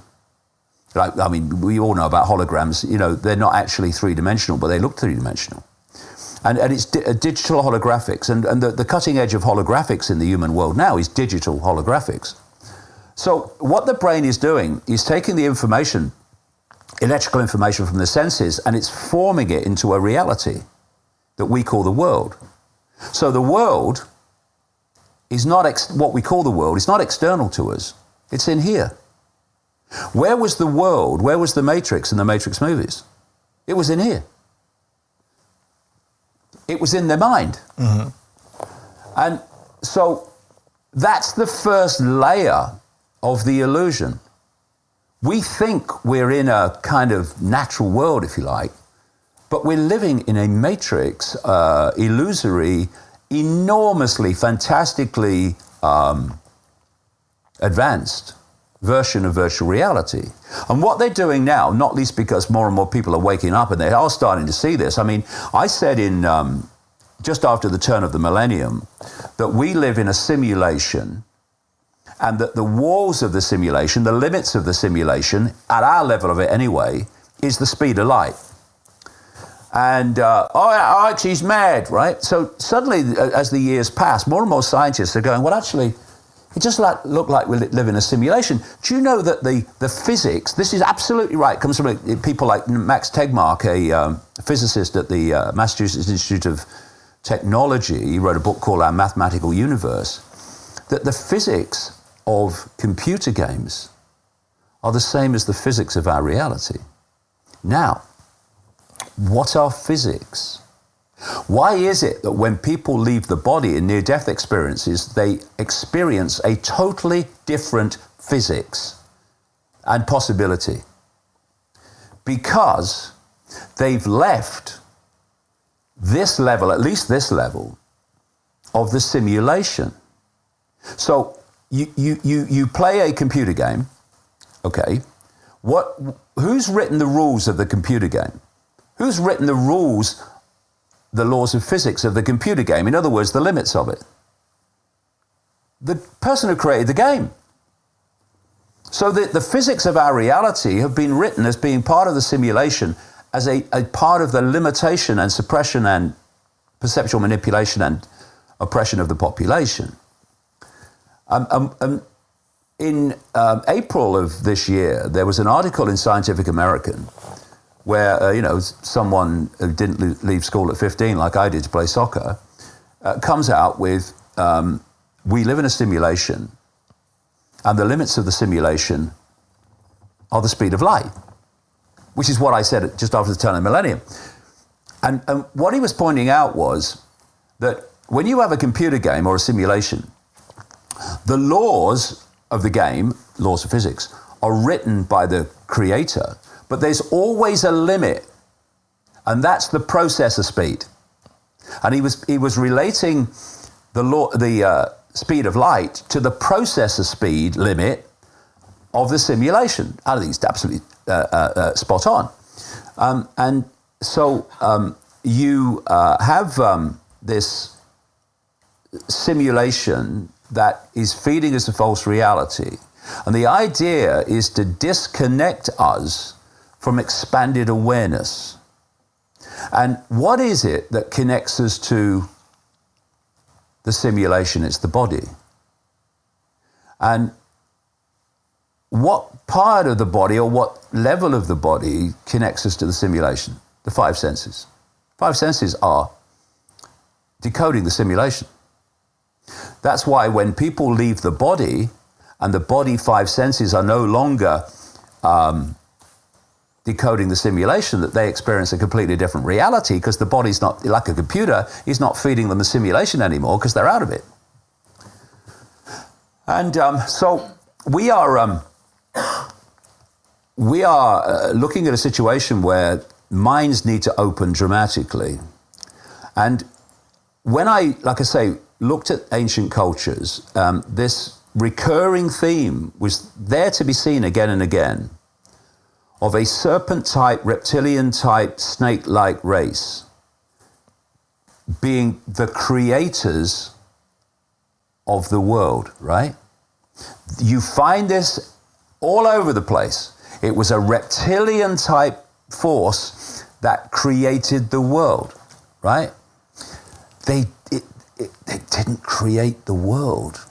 They created the simulation. Mm-hmm. Now, if you go to the Bible, you start to see this. And basically, you know, before the simulation, there was no humans. The humans, as in the physical form of humans, connecting us to the simulation, that's the creation of the simulation. What we were before was consciousness at a much higher level of awareness, and in a much higher frequency of existence, which had a much more ethereal feel about it. It was not dense matter. And what this reptilian force did was manipulate this consciousness into the simulation. In other words, it basically manipulated it to perceive this reality as if it was real. And so you go to the Bible in Genesis. I've been saying now for a long time that the God at the start of Genesis, who says, "Let there be light," and there was light, and created the world in 7 days or whatever, that was not God. That's a misleading diversion. It was the reptilian force. And let there be light, and there was light. This simulation is, on our level anyway, is electromagnetic light. That's what it is. So what we call light, or, you know, people look to the sun and they say, oh, you know, it's follow the light. But that's electromagnetic light. That's not the real light.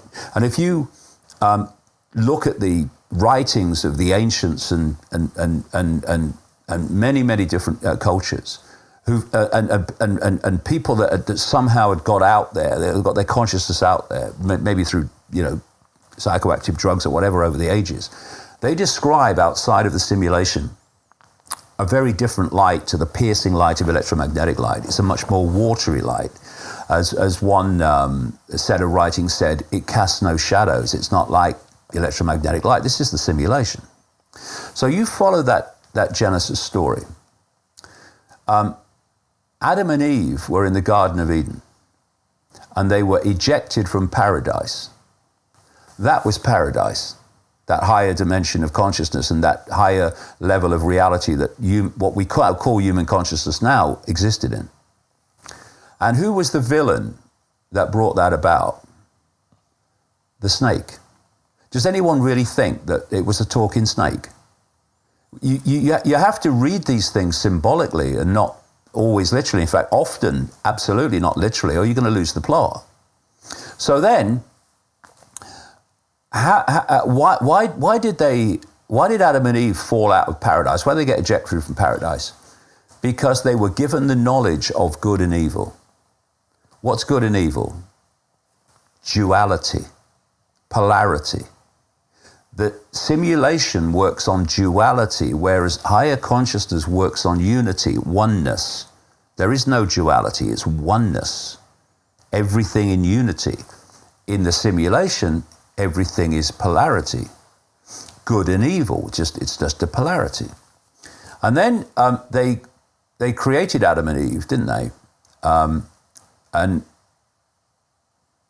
that was symbolic. Adam and Eve was symbolic of the creation of humans. Adam and Eve are symbolic of the human race, and they created the human race. And they created the human race to operate in the simulation. It's what these bodies do. They connect us to the simulation. Does it also mean that, because you just said that the reptilians, they operate on a different frequency, that when our frequency rises, the world, for the people awaken, that we also are able to see the reptilians and everything that's going on? Yeah, well, some people can.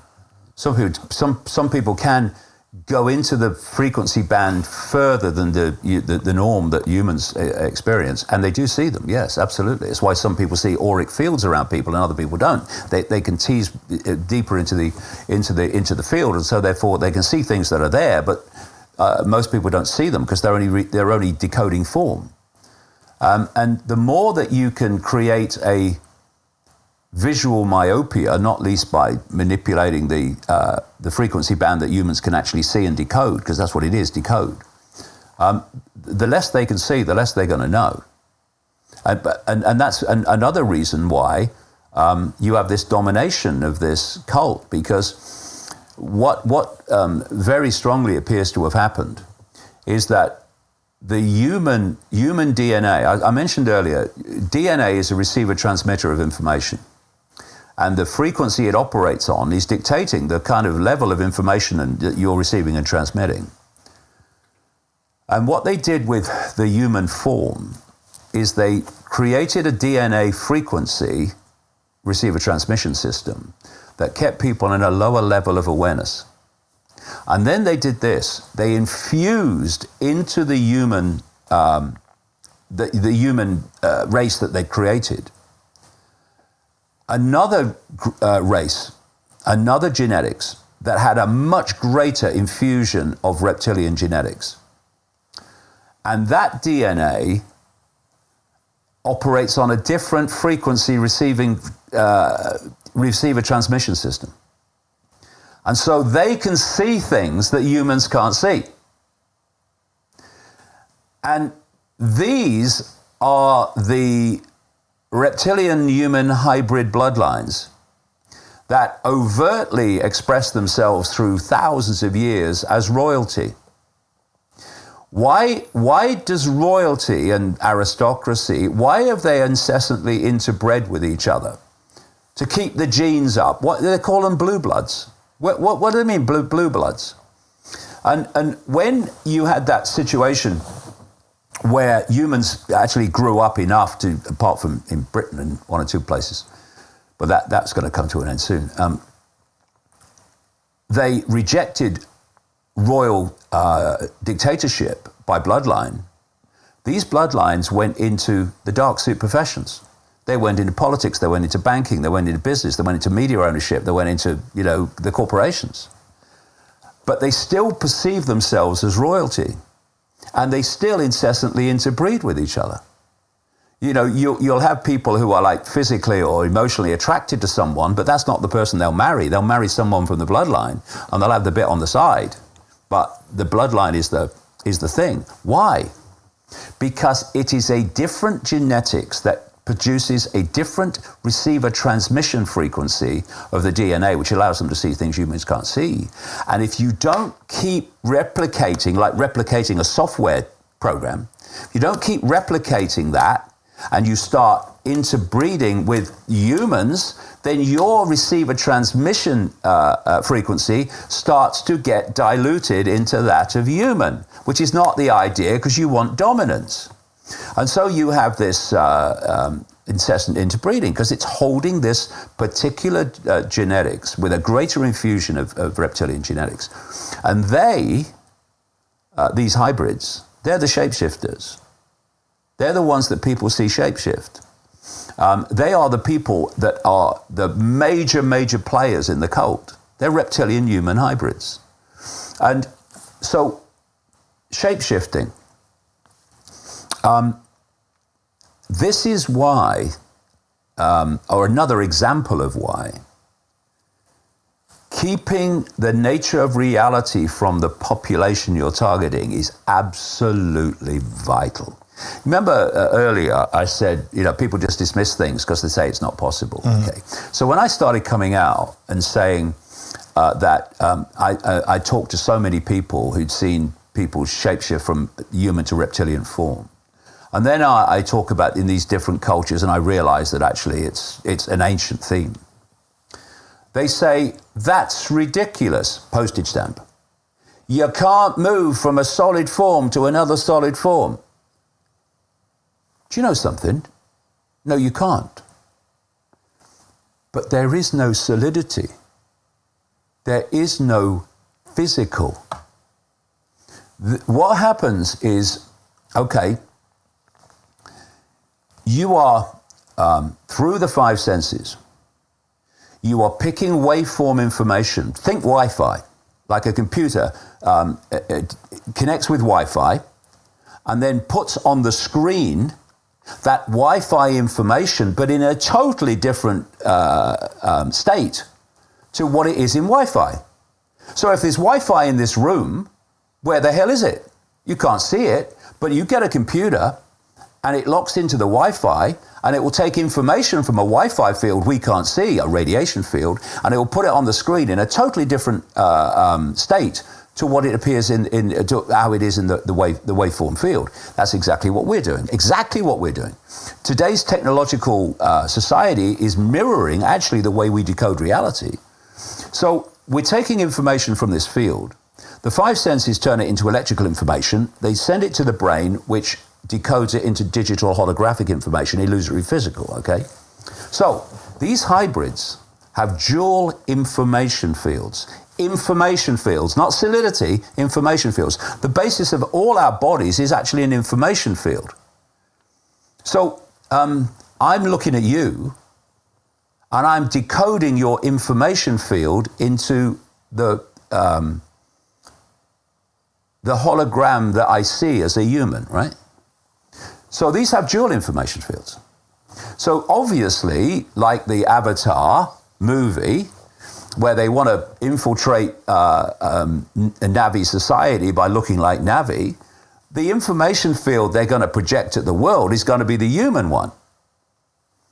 So we look at these people and we're decoding their human field because that's the one that's being projected. And we see a human. But when that field shifts to the other field, we start decoding the other field. And suddenly we see a reptilian. Now, that's not happening physically. It's happening informational energetically on the waveform level. And it's only happening apparently physically in here. Because I'm decoding a human, there's a shift of that field to the non-human element of the hybrid. And now I'm decoding that. Now to the observer, to my decoded world, that person has just physically shifted from a human to a non-human. But they haven't. There's been an information shift, and the apparently physical shift has all gone on in here.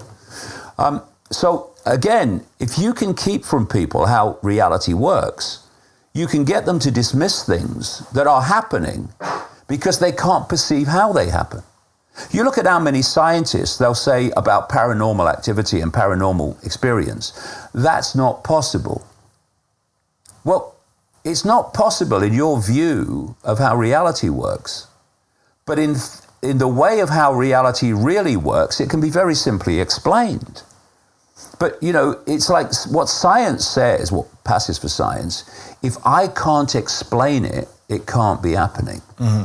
And this is another major reason why the cult is so, not least through funding, so squeezed the range of perception of science and academia, because they won't go into these areas of reality that will explain the paranormal. Because once you go into the paranormal, the world is completely different. Now you're seeing things and becoming aware of possibilities and happenings that in your fully fledged five sense physical state, you would never believe was possible. You know, how can someone shapeshift from a physical human to a physical non-human? Well, how about that's not what's happening? But if you don't understand how reality works, how are you going to understand that it's possible to happen? You're just going to dismiss it, aren't you? You're going to say you can't go from a solid body to a solid body. And this is the myopia of awareness and perception that holds people in servitude. And what they're doing now, just to finish the point, is as people are awakening, more and more awakening, and you know, more and more mainstream scientists are saying, well, actually, this doesn't look like a simulation. They're now putting in other layers within the simulation, like simulations within the simulation, to actually further shut us off from out there and what have you. And these are called virtual reality, which is virtual reality within a virtual reality. They're called augmented reality. And they're called, as Zuckerberg has been pushing recently, the metaverse. They're all layers of technologically generated illusion to hold us in servitude to what is, in its totality, a technologically generated illusion. And like I say, as more people awaken, they've got to put more layers of illusion in place to try to keep us from seeing it. And so the ultimate, and this is where it's supposed to go, and in terms of the Great Reset, this is the end game, is to connect the human mind to artificial intelligence. So artificial intelligence becomes the human mind. And that's not me saying that. That's Ray Kurzweil of Google, who says that we're going to start to connect human minds to artificial intelligence. He gave the ballpark year of 2030, which is a very, very target year for this cult, for many things. And that once that connection is made, he said, this is him talking, AI will do more and more of human thinking until human thinking as we know it is negligible. And that is the assimilation of human consciousness into a hive AI mind. And then the question comes, what is AI? Well, yes, it's algorithms on one level. Yes, it's on another level of AI. It's that which learns from data input. So, for instance, everything you post on the internet, everything that goes on Facebook, everything that goes on Google, everything that goes on Twitter and all these other platforms, that's being fed into AI. So AI, every second, is learning more and more and more and more about the human race and what makes it tick. What the human race is emotionally, what the human race is mentally, than the human race will ever know. Giving incredible manipulative potential when you've got AI at that level of awareness of what makes humans tick. But then you've got another level of AI which is never talked about. And I say that's a non-human consciousness. And so connecting AI to the human mind, and it's just something I've written about for decades, is to create a hive mind that is centrally controlled. If you get a computer system, you can centrally control it from one computer. So everything in all the computers is dictated by the central computer. This is the basis of the hive mind that they're looking for, where from a central point, the perceptions of the entirety of humanity, what's left of it then, can be dictated. That's where it's going. Now, what's in these jabs? Nanotechnology capable of connecting us to AI and what Kurzweil calls the cloud. And how is the cloud being created globally? So every inch of the earth is covered in this AI Wi-Fi cloud. Low orbit satellites to cover every inch of the planet so no one can escape from it. Thank you, Elon. Thank you, Elon. And if anybody thinks that Elon Musk is a man of the people maverick, I've got some seafront property in the Midwest they might like to look at, or not look at, but buy sight unseen. Because they probably will if they think Elon Musk is a maverick. When Elon Musk says, I think we live in a simulation, he should be saying, if he was truthful, I know we live in a simulation. because I'm part of the network that's running it. So David, a lot of people, well, maybe not a lot of people, but some people at least, say, or who call themselves awoke, whatever, they say, what David is saying is so ludicrous, so far off, he must be controlled a position because people will believe that narrative and it's something completely different. It's way more like normal or whatever. Yeah. What do you think? What do you think of that? If I had a penny for every time in the last 30 years, as I've gone deeper and deeper and deeper in the rabbit hole, that I was told I was talking nonsense and it's too far out and it's too ridiculous, then I'd probably live in a very big house. It makes me smile. And I'm not saying anyone, people must believe it, they must believe what they believe, and it's up to them. But it makes me smile when you say things are coming and you are ridiculed and abused for saying it, and they come. And then you say, actually, it goes deeper than that. And the scale of research, the forensic research that led me to know what was coming, which you now accept is here, has gone into this level as well. I'm not a kamikaze pilot. I'm interested in facts. I'm interested in the accumulation of evidence that crosses a line that says this is what's going on. But I'm also someone who doesn't give a shit what people think about me. I think I've shown that. What I care about, and I think we started with this about 3 weeks ago, I said, I'm interested in the truth. I'm almost not quite, of course I'm not, but I'm almost unattached to what the truth is. I just want to know what it is. Obviously, I'd like it to be a nice truth, but I want to know what's going on. I want to know what the truth is. So I will pursue lines of information that are providing the evidence for me to think there's something in this. And then I'll go on pursuing it until it solidifies and solidifies symbolically into actually this is what's happening. I can see it now because of the information that's been accrued. And if that's something that's so far out that people can't encompass it, well, that's not my problem, because they have every right to believe what they believe, and actually so do I.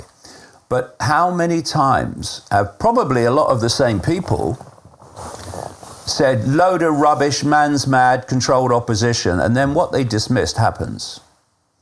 And then you go deeper and they go through the same process.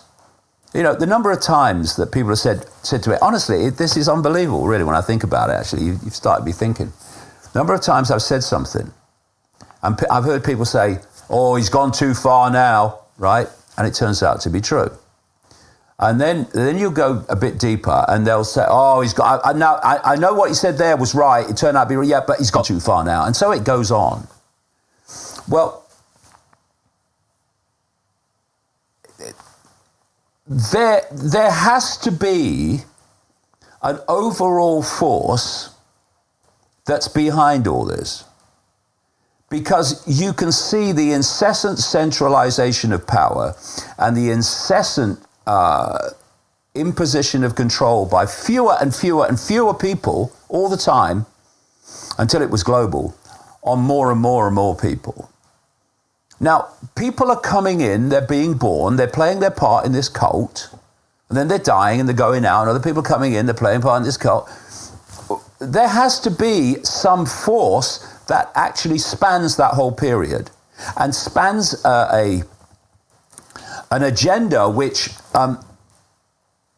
is being delivered by this cult, which is having people coming in and out, being born, dying, all along. There has to be something overall that's driving it and coordinating it. And there is. And, I said just after the turn of the millennium, we live in a simulation, and the limits of it are, in our level anyway, is the speed of light. You're mad, you are. That's crazy. That's ridiculous. Oh, God, he's mad. He's talking about simulation now. And then scientists in the mainstream started to say, actually, it looks like we are. And more and more evidence is being produced all the time that we do. And these are scientists all over the world. These are projects all over the world. There's a guy called Silas Bean who led a project at a study at the University of Bonn of physicists asking the question, do we live in a simulation? And they concluded we probably do, and that it's based on a lattice of cubes. They even went that far. So I'm used to it. I'm used to, you're mad, mate, that's crazy.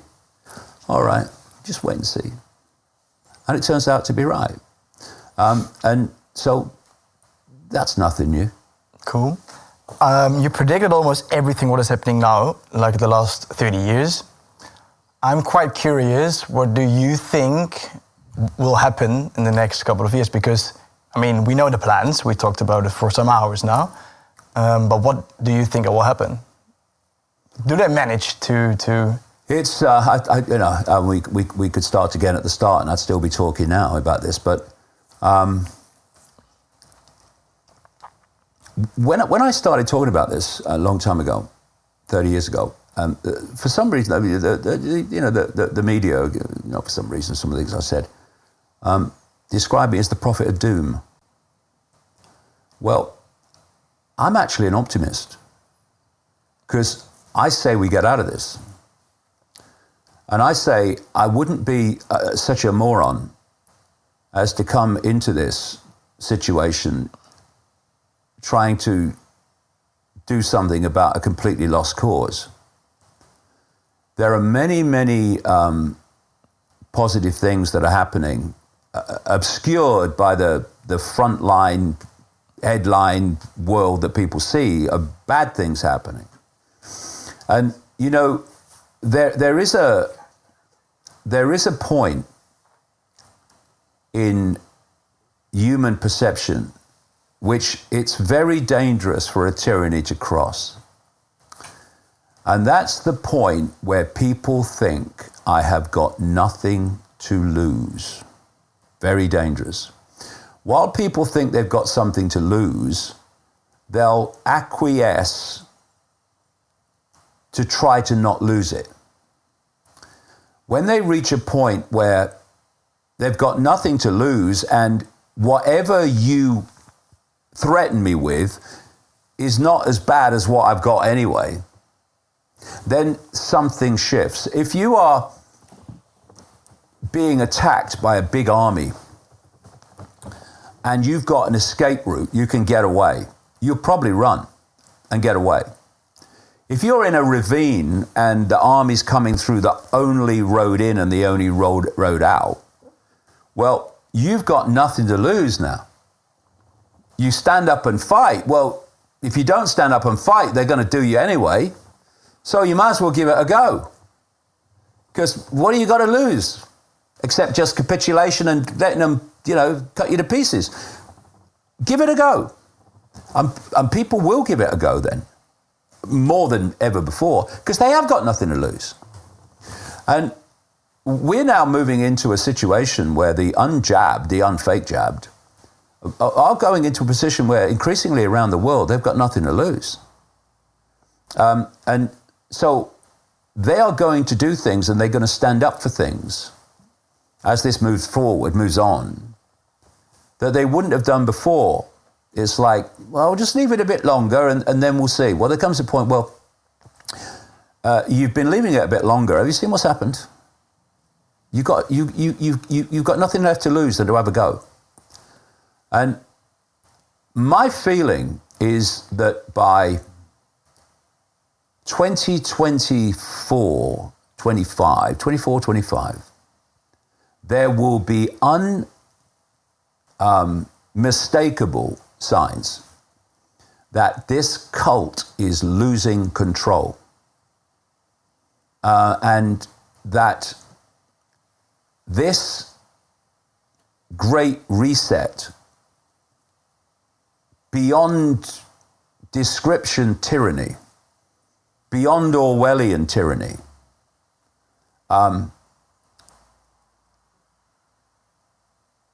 will fail just when it thinks it's won the game.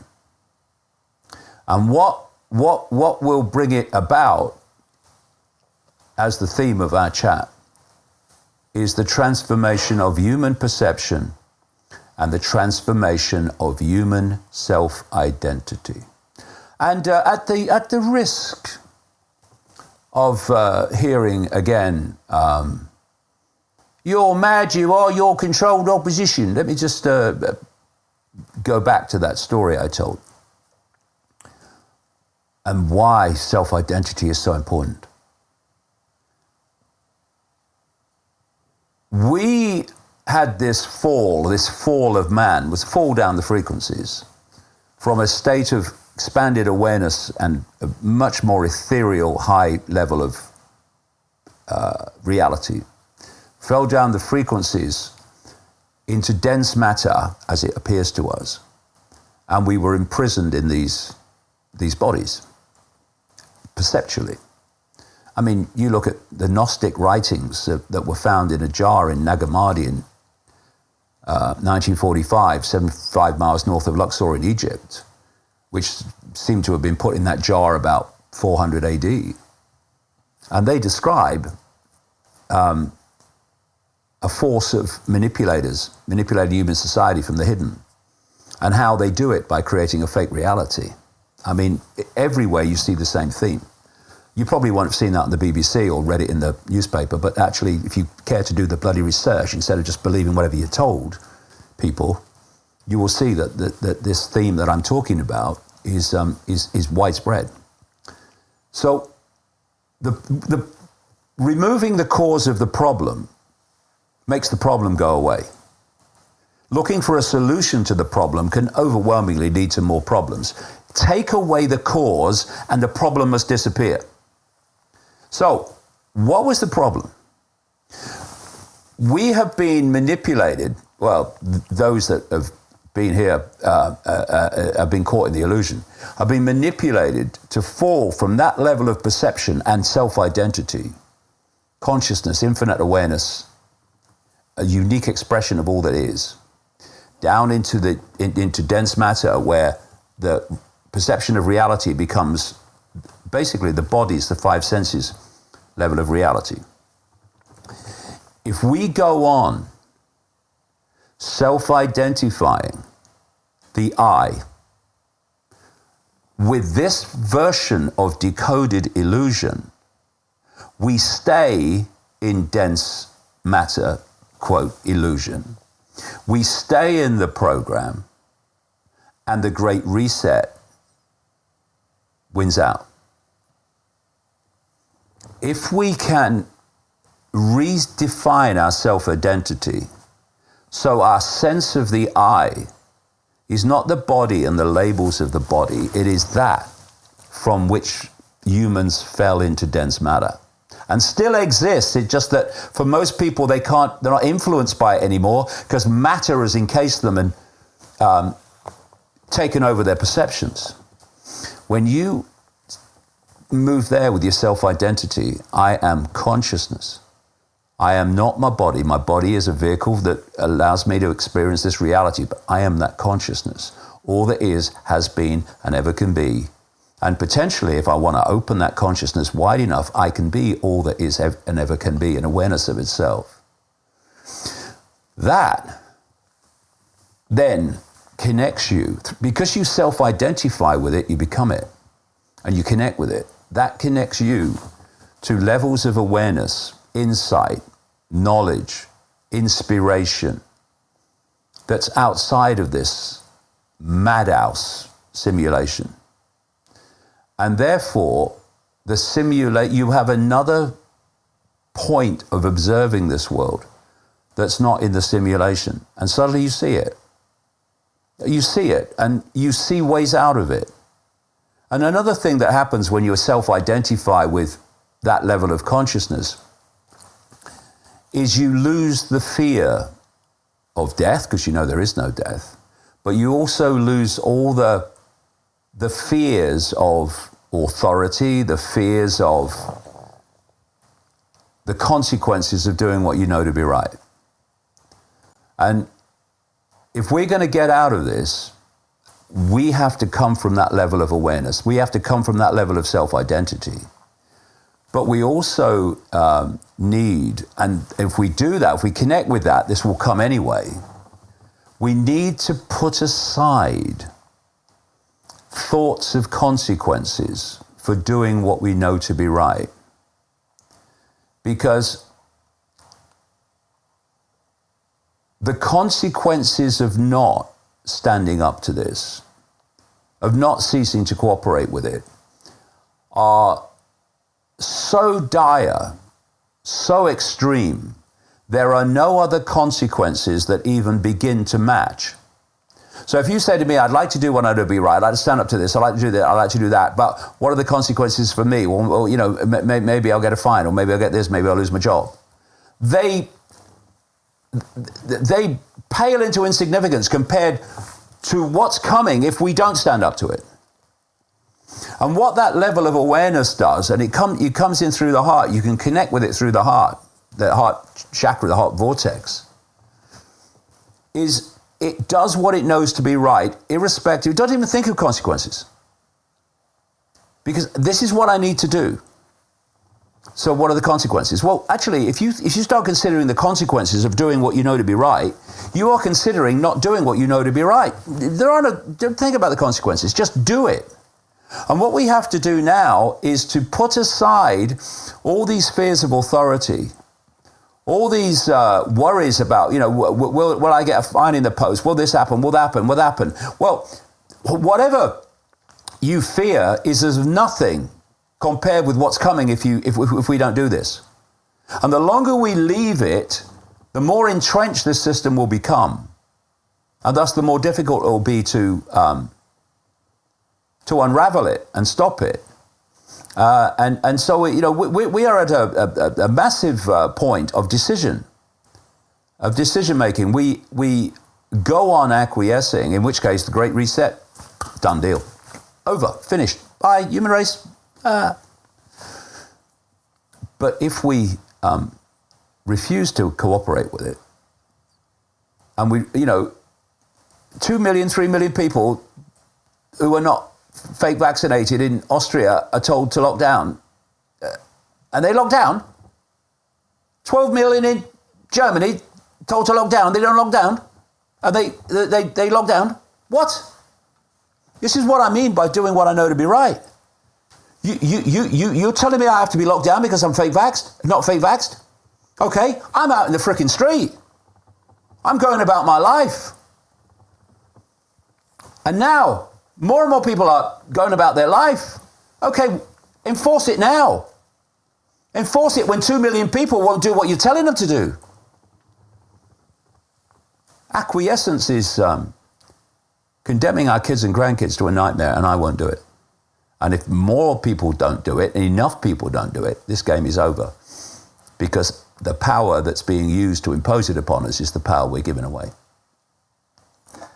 David, thank you so much for this podcast. But not only for the podcast, also for your work, hard work, and always speaking your truth. You're an example for many, at least for me. So thank you for this, man. Thanks, mate. And thanks for all your efforts to get here. It's been fantastic. No worries. Guys, I hope you enjoyed it as well. You can help me by liking the video, subscribing to my channel, but also sharing the video on your socials with your friends. And if this video will be removed from YouTube, you can check it on my website, www.jornluka.com. There, if you want to help me, you can also donate. Thank you for that if you want to do it. Thank you all guys who are supporting me the last year. And we'll see you guys soon. Peace.